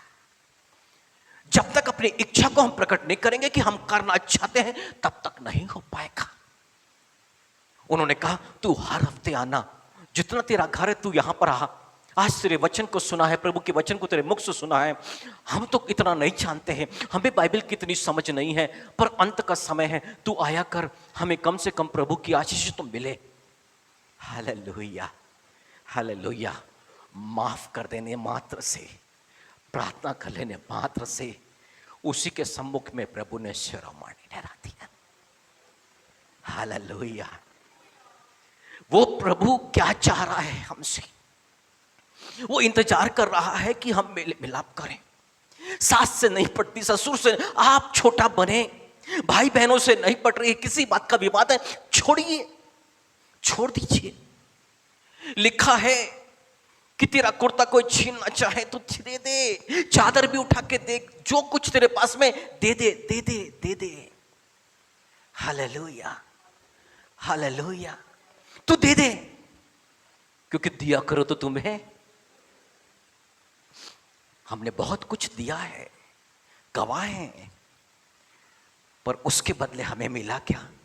बहुत कुछ मिला है, बहुत कुछ मिला है। जिसने जिद करी नहीं ये हमारा ले ले, नहीं चाहिए है, ले ले। Hallelujah, hallelujah.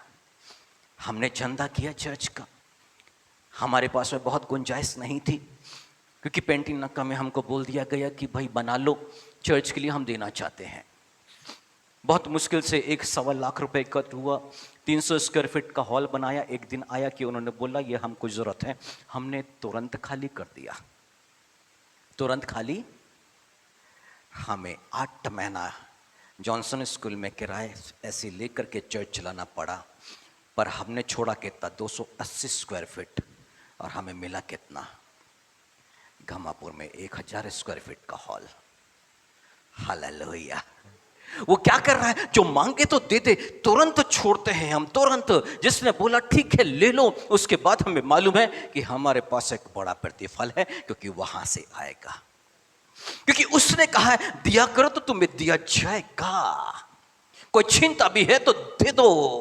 और हमने हर समय सिर्फ पाया और पाया है। Hallelujah, hallelujah. वो क्या करना चाह रहा है कि वो जो दिखा रहा है कि आप इन बातों को मन से मत लगाओ। जो कुछ सामने बीतता जा रहा है, जो कुछ आप छोड़ते जाओ, क्षमा करते जाओ, छोड़ते जाओ, क्षमा करते जाओ। और क्या करो? परमेश्वर के राज्य में बने रहो। परमेश्वर के राज्य में जो आनंद है उसका लाभ उठाते रहो, जो धार्मिकता है उसका फायदा उठाते रहो। वहां पर जो मेल मिलाप यानी कि पवित्र आत्मा की भरपूरी, उस पर बने रहो। Hallelujah, hallelujah. 2003 से लेकर के आज तक में कभी भी पवित्र आत्मा ने मुझे नहीं छोड़ा है। हालेलुया। हर संडे, हर कॉटेज मीटिंग में, वचन के दौरान में आप देख लोगे कि पवित्र आत्मा बातें कर रहा है। कोई मनुष्य नहीं बातें कर रहा है, पर पवित्र आत्मा बातें कर रहा है। क्यों? क्योंकि हमारी खोज क्या होना चाहिए? परमेश्वर के राज्य में बने रहने की। उसके राज्य में बने रहने के लिए सबसे पहली जो कंडीशन है वो मेल और मिलाप की है। Hallelujah, hallelujah. इसका मतलब है कि यीशु मसीह आज जब इस घटना में इस बात को प्रकट कर रहा है कि परमेश्वर का राज्य कैसा है। यदि हम क्षमा करेंगे तो हमें क्षमा किया जाएगा। पर कब? परंतु एक वचन आज और ले ले। पहला यूहन्ना उसकी पहली अध्याय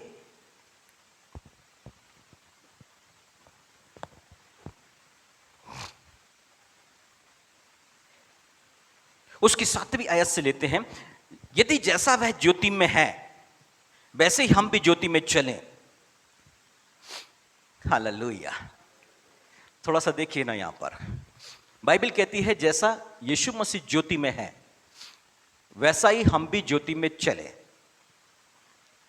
तो कैसे प्रकट करेंगे इसको कि हम ज्योति में हैं? आगे लिखा है एक दूसरे के साथ सहभागिता, फेलोशिप, एक दूसरे के साथ अच्छा सा संबंध। इससे प्रमाणित होता है कि हम ज्योति में हैं।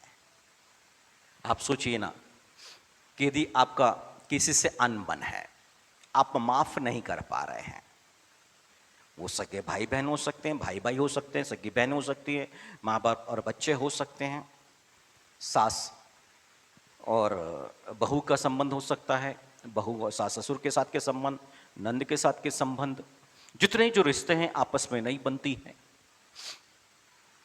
या बात भी कर लिया, खाना पीना सब कर रहे हैं, पर मन के अंदर में कटुता भरी हुई है, तो बाइबल कहती है ऐसा व्यक्ति ज्योति में नहीं है, वो अंधकार में है। अब दूसरी अध्याय और उसकी 11वीं आयत पर आ जाए तो आपको यहां पे समझ में आएगा।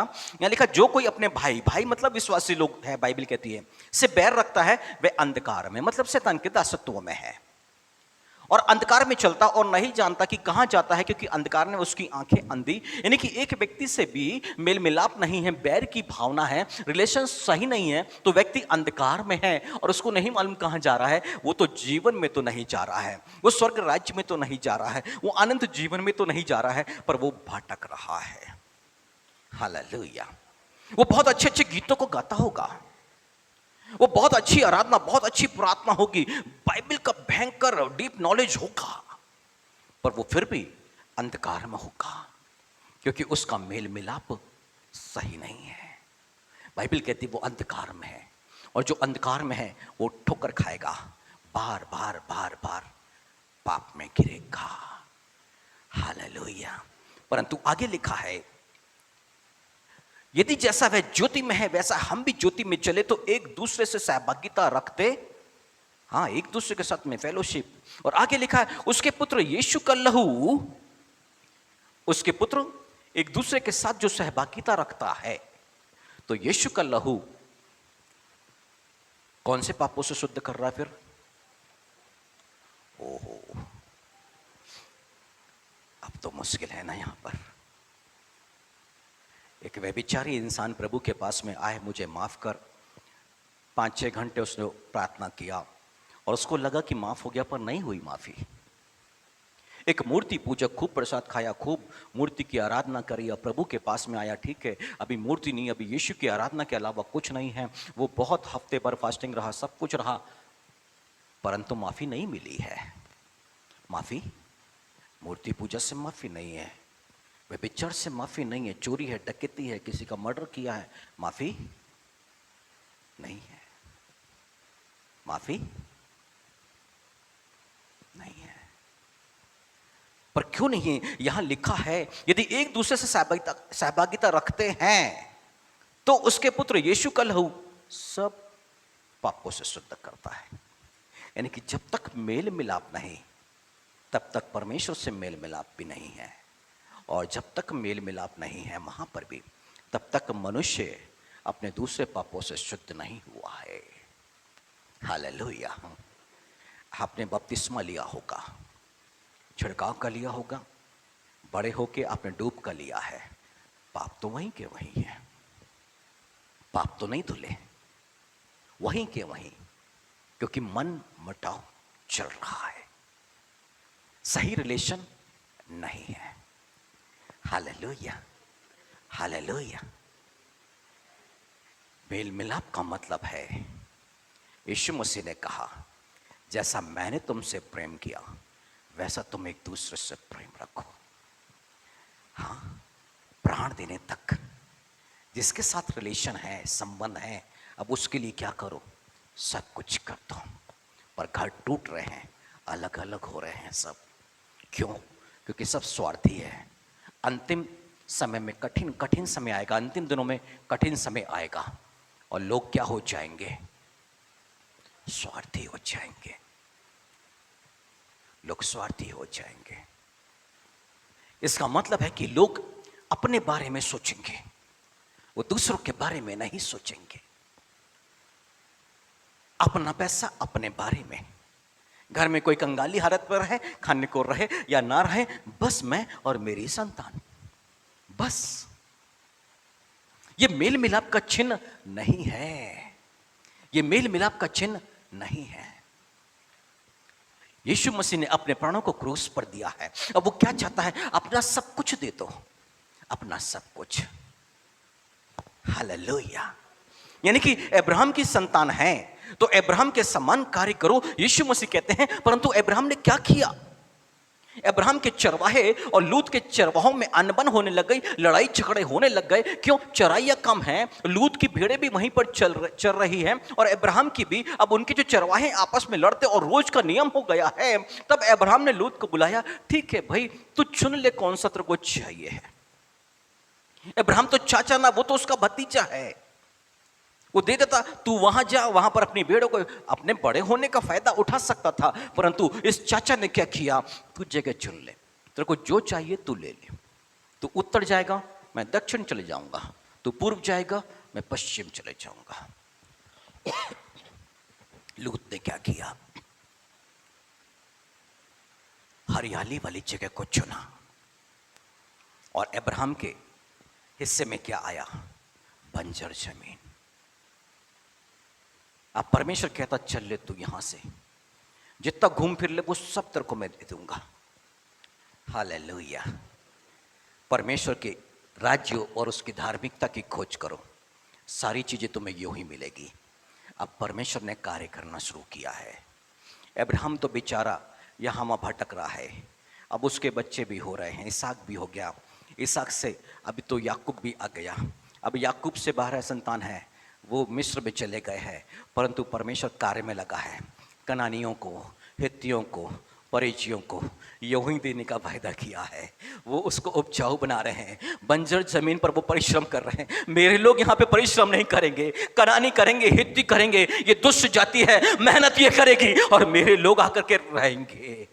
Hallelujah, hallelujah. वो मेहनत करें, हरियाली कर दी उसको, वहां पे अच्छी फसलें होने लग गई हैं, दूध और मधु की नदियां बहने लग गई हैं। अब तक परमेश्वर अपने लोगों को लेकर के आता है और वहां पर बस आता है, वो वहां पर रहने लग गए हैं। क्यों? क्योंकि परमेश्वर अपने लोगों से परिश्रम कराना नहीं चाहता है, उसे योग ही देना चाहता है। हालेलुया। वो परिश्रम उन लोगों ने नहीं किया है, वो तो आके उसका फायदा उठा रहे हैं। हालेलुया। परिश्रम तो वो वहां पर कर रहे थे। क्यों? क्योंकि अब्राहम से एक गुनाह हो गया था। क्यों? क्योंकि उन्हें पक्षियों के टुकड़े नहीं किए थे और इसलिए वो 400 वर्ष की बंधुआई में चले गए थे। और 400 वर्ष के बाद में अब परमेश्वर लेकर के यहां पर आया है, अपने आप को प्रकट कर रहा है, परंतु एक ऐसी भूमि उनके हाथों में दे रहा है जिसके लिए उन्होंने परिश्रम नहीं किया है। हालेलुया। वो आपको एक ऐसी जगह ले जाना चाहता है जहां पर आपने परिश्रम नहीं किया। वो सब कुछ देना चाहता है, परंतु वो सब आशीष ठहरी हुई है और उसकी वजह है मेल मिलाप की कमी है। हालेलुया। पर आज थोड़ा सा और आगे बढ़ेंगे, थोड़ा सा और आगे बढ़ेंगे। परमेश्वर का आत्मा कुछ बातों को प्रकट कर रहा है। यीशु मसीह ने कहा कि तुम क्या हो? पृथ्वी के नमक हो। पर 9:50 मरकुस में लिखा हुआ है, अपने में क्या रखो? मेल मिलाप को रखो। नमक का गुण है, मेल मिलाप का गुण है उसका। यदि सब्जियों में पड़ता है तो सब एक अलग अलग टेस्ट निकल करके आता है। और यीशु मसीह ने कहा कि तुम पृथ्वी के नमक हो। नमक को आदर दिया जाता है। और बार बार मैंने बताया, जब मैं छोटा था मैंने अपनी नानी को देखा करता था। मेरी नानी के हाथ से यदि किसी के हाथ से नमक गिर जाए तो वो सबको दूर खड़ा कर देती थी और हाथ को गीला करके नमक पर लगाती और जाके पानी में धो देती, किसी का पैर उस पर ना पड़े। हालेलुया। अब यीशु मसीह कहते हैं यदि नमक का स्वाद चला जाएगा तो क्या हो जाएगा? पैरों तले वो रौंदा जाएगा, मतलब अनादर होएगा। यानी कि मेरी नानी क्या कर रही थी? नमक को आदर दे रही थी, किसी का पैर ना पड़े। यदि यीशु मसीह ने हमें नमक कहा है तो इसका मतलब यीशु मसीह तुम पृथ्वी के आदरणीय लोग हो, तुम्हारा आदर होना चाहिए। पर कब आदर होएगा? जब अपने में मेल मिलाप को रखेंगे, अपने में मेल मिलाप को रखेंगे, तब आप आदरणीय हो जाएंगे, तब आप आदरणीय हो जाएंगे। और तब जब मेल मिलाप को रखेंगे तब दो बातें होना शुरू हो जाएगी। यीशु मसीह ने कहा जब तुम प्रार्थना में हो और तुम्हें ये स्मरण आए तुम्हारे मन के अंदर में किसी के लिए बैर है तो मन से क्षमा करो, मतलब प्रार्थना भी नहीं पहुंच रही है। ऊपर से तो मेल मिलाप है, बातचीत हो रही है, पर अंदर से मन के अंदर में कटुता है, बैर की भावना है, वो प्रार्थना भी स्वर्ग में नहीं पहुंच रही है। प्रार्थना की रुकावट है और इसलिए तो आशीष नहीं आ रही है। जब तुम अपनी भेंट को लेकर के आओ और तुम्हें स्मरण आए तेरे भाई के मन में कुछ है तो जाकर के मेल मिलाप कर फिर आके भेंट चढ़ाना। यानी कि अब हम टाइट भी दे रहे हैं, हम अपनी भेंटें देते हैं, अच्छा सा हम दे रहे हैं, पर आशीष जीवन पर की भेंट ग्रहण नहीं की जा रही है, भेंटें ग्रहण नहीं की जा रही है। वो सबसे पहली भेंट क्या चाहता है? वो सबसे पहली भेंट चाहता है, रोमियो के नाम पत्र 12:1-2-3, अपने आप को पवित्र, जीवित और भावता हुआ बलिदान करके चढ़ा दो। सबसे पहले अपने आप का बलिदान है, अपने आप को परमेश्वर की इच्छा के लिए समर्पित करना है। उसके बाद हमारी भेंट और हमारी प्रार्थनाएं हैं। और हाबिल ने यही किया, वो एक पवित्रता का जीवन जिया और इसलिए उसकी भेंट ग्रहण कर ली गई। पर कैन के मन के अंदर में ना दुष्टता भरी हुई थी, ना इसको ग्रहण किया गया और ना उसकी भेंट को। इसका मतलब है कैन के चेहरे पर उदासी है। जिस मनुष्य के चेहरे पर लगातार उदासी है वो ऐसे चरित्र को जी रहा है। उसके चेहरे पर क्रोध है, जिसके स्वभाव में लगातार क्रोध बना हुआ वो ऐसे ही चरित्र का व्यक्ति है। उसके अंदर में बदले की भावना है, वो मार डालना चाहता है। जो बदले की भावना जिसके अंदर में मौजूद है वो बर्बाद कर देना चाहते हैं। नहीं, ये नहीं होना चाहिए, इसके जीवन पर ये नहीं होना चाहिए। वो कैन के स्वभाव का है। और बाइबल कहती है कैन दुष्ट से था, शैतान से था। वो हम समझ रहे होंगे, परंतु थोड़ा सा और आगे बढ़ते हैं। मेल मिलाप को यदि आपने पा लिया, तुम पृथ्वी के नमक हो, आप नमक बन गए। अब एलिया तो स्वर्ग में पहुंच गया है। एलीशा वो चादर ले ली है, नदी पर मारा, 2 भाग हो गया, आ गए, पहाड़ पर आकर के बैठ गए। सारे भविष्यद्वक्ता जो झुंड बना के बैठ गए। अब एलीशा सामने देख रहा है। अब वहां पर जितने थे उन्होंने बोला, देख प्रभु, ये जो शहर है ना, ये मन भावने स्थान पर बसा हुआ है, बहुत सुंदर जगह है, परंतु यहां का जो पानी है ना, वो मृत्यु का कारण और गर्भ गिराने वाला है। अब एलीशा बोला, ठीक है, एक नया प्याला लेकर के आओ और उस नए प्याले में नमक लेके आओ। उस नमक को उसने उस नदी में उड़ेल दिया। अब कहता है, यहोवा यूं कहता है, अब ना ये किसी की मृत्यु का कारण बनेगा और ना किसी का। अब इस पानी को मैंने ठीक कर दिया। और क्या हुआ, वो शहर पे बांझपन दूर हो गया, मृत्यु की बातें वहां से दूर हो गई। आप अपने में मेल मिलाप रखेंगे। जो मृत्यु की दशा में है, अंधकार में है, आपके स्वभाव के चलते वो अनंत जीवन को पालेंगे। आप वो नमक हैं जो अपने परिवार को बचा लेंगे। आप वो नमक है जहां पर बांझपन दूर हो जाएगा। और जिस दिन से मैंने मेल मिलाप करना शुरू किया, यहां पर गवाह है, जितने भी लोग ऐसे आए हैं जो निसंतान थे, उन्होंने संतान को पाई है। उसकी कंडीशन है, जब मेल मिलाप होगा तो प्रार्थना सुनी जाएगी और वहां पर बच्चे पैदा होना शुरू हो जाएंगे। मतलब आपकी प्रार्थना से लोग बांझपन से आजाद होते चले जाएंगे। जब से मिनिस्ट्री शुरू करी है, तब से लेके आज तक जितने भी लोग आए हैं, उन्होंने मेल मिलाप को अपनाया, टीचिंग को अपनाई है। उन्होंने 15 साल, 20 साल, 5 साल, 7 साल अपने लिए संतान को पाया है। हालेलुया। क्योंकि ऐसा ही लिखा है निर्गमन उसकी 23वीं अध्याय और उसकी 25वीं आयत के अंदर में।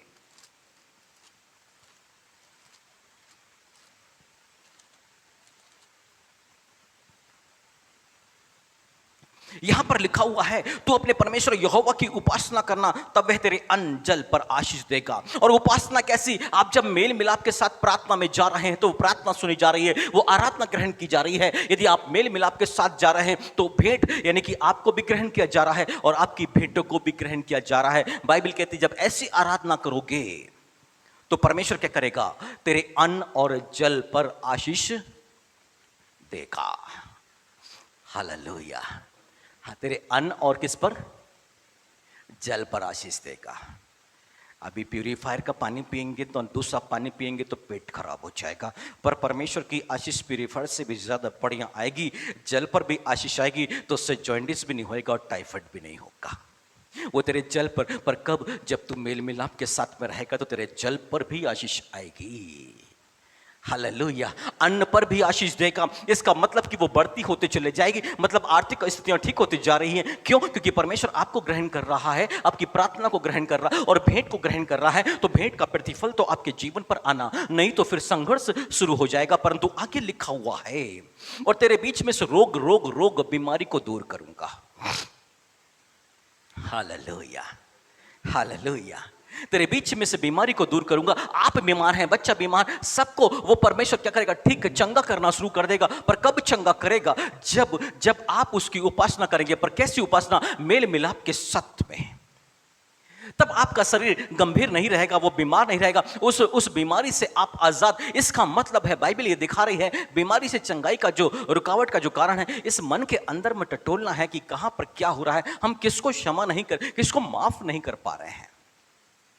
और जब हम ऐसा करेंगे तब क्या हो जाएगा? हमारे बंधन टूटना शुरू हो जाएंगे। पर इतना ही नहीं, आगे लिखा हुआ है, तेरे देश में ना तो किसी का गर्भ गिरेगा और ना कोई बांझ, और मैं तेरी आयु को पूरी, हाँ, कोई एक्सीडेंट, कोरोना जैसे बीमारी इस संसार से विदा करने पे मजबूर नहीं करेगी। हालेलुया।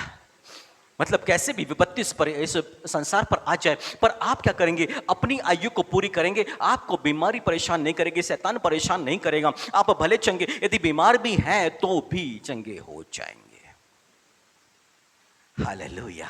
पर कैसी उपासना? जब प्रार्थना में हो तो पहले मन से क्षमा कर दो। हम में से कितने हैं कि जब 3 टाइम की प्रार्थना करते हैं और तीनों टाइम प्रार्थना करने के बाद में आप सबसे पहले बैठ करके क्षमा याचना मांगते हैं कि प्रभु जी, इस व्यक्ति को मैं माफ नहीं कर पा रहा हूं, मुझे सामर्थ्य दे कि मैं माफ कर दूं।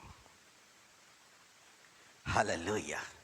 हमारा व्यवहार, हमारा बोलचाल, हमारा उससे व्यवहार करने का तरीका दिखाता है कि यहाँ पर अभी भी वो गंदगी यानी कि वो बैर मौजूद है, हम उसे क्षमा नहीं कर पा रहे हैं। व्यवहार दिखा देता है, भले ही बातचीत होते रहती है, परंतु यहां अंदर में वो बंधन है तो वो दिखा, और इसके लिए आशीष की रुकावट है। हालेलुया। मसीह जीवन में जितने भी मसीही परिवार है वहां पे बांझपन नहीं होना चाहिए, संतान होना चाहिए, क्योंकि परमेश्वर ने अब्राहम से वाचा बांधी है, तेरे वंश में राजा उत्पन्न होंगे। वो एक ऐसा परमेश्वर है। अब्राहम की पत्नी यदि बांझ आई है तो उसके कोख को खोला है, इसहाक की पत्नी बांझ आई है रिबका तो उसकी कोख को खोला है, और याकूब की पत्नी वहां पे राहेल आई है, वो भी बांझ आई थी, परमेश्वर ने उसकी भी कोख खोला है। परमेश्वर ने यूहन्ना बपतिस्मा देने वाले को पैदा किया है, लिसिबा बांझ थी, उसकी कोख को खोला है। एक ऐसा परमेश्वर है जो मरियम कुंवारी है, उसकी भी कोख को खोल के संतान को पैदा कर दिया है। मसीह लोगों में बांझपन तो होना ही नहीं चाहिए। Hallelujah, hallelujah. इसका मतलब है ये सब आके कहां पे रुक रही है बात, कि मन के अंदर में जो बैर है उससे आजाद होना। यीशु मसीह ने कहा जो मन में भरा है उसे तू दान कर दे। हालेलुया। किसको? शैतान खड़ा है, जब वचन रूपी बीज बोया जाएगा तो वो वचन को उठा के ले जाने के लिए, और क्यों कि ऐसा ना हो ये वचन मन में बना रहे तो विश्वास करे और इनका उद्धार हो जाए। वो ले जाना चाहता है कुछ, तो शैतान की तरफ से जो बैर यहां पर आया है वो बैर उसको दे दो, वो वचन को रख लो। और जो इस बैर को यदि दे देंगे तो वहां उस यीशु मसीह कहते हैं उसके लिए सब कुछ शुद्ध हो जाएगा। और इसके बाद में क्या होएगा, आपकी प्रार्थना स्वर्ग में पहुंचेगी, आपके दान स्वर्ग में पहुंचेंगे, और यहां से मिरेकल होना शुरू होएगा, यानी कि आपके बीच में से बीमारी दूर होना शुरू होएगी। हालेलुया।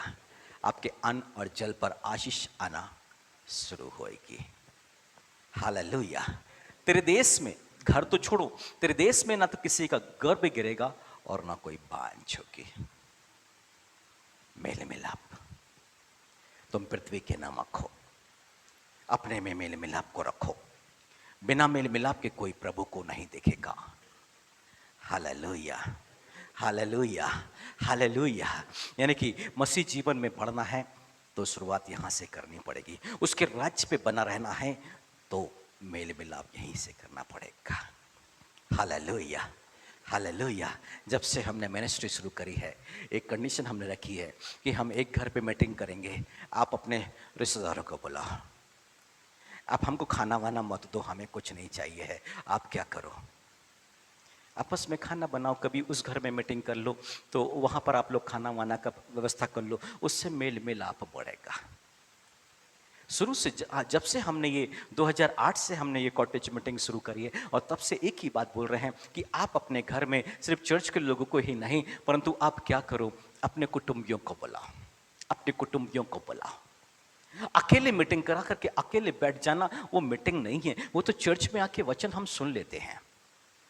क्या करो, अपनी कॉलोनी में, अपने मोहल्ले में जो लोग रह रहे हैं, आपके मसीह भाई बहन हैं, उनको भी एकत्र करो, उनसे भी आपका मन मिटाओ, उनको भी एक करो। वो प्रार्थना होना चाहिए कि प्रभु जी हम मीटिंग करना चाहते हैं, हम मेल मिलाप से रहना चाहते हैं, हमारे कॉलोनी के लोग, हमारे कुटुंब के लोग आ सके, क्योंकि परमेश्वर की इच्छा के बिना तो आकाश से चिड़िया भी नहीं गिरती। परमेश्वर चाहेगा तो वो सब आएंगे ना चाहते हुए भी।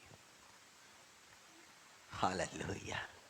ये कब होगा? जब आप प्रार्थना करेंगे, जब आप चाहेंगे मेल मिलाप करना। मैं नहीं जानता वो सर कहाँ रहते हैं, क्या मैं भूल चुका, सालों बीत चुके हैं। मेरा रास्ता अलग है, उनका रास्ता अलग है। Hallelujah, hallelujah. मेरे एक साथी हैं और वो अचानक से कभी उनके मन में मेरे प्रति ख्याल आ गया और वो सिटी में पहुंचे, जिस शॉप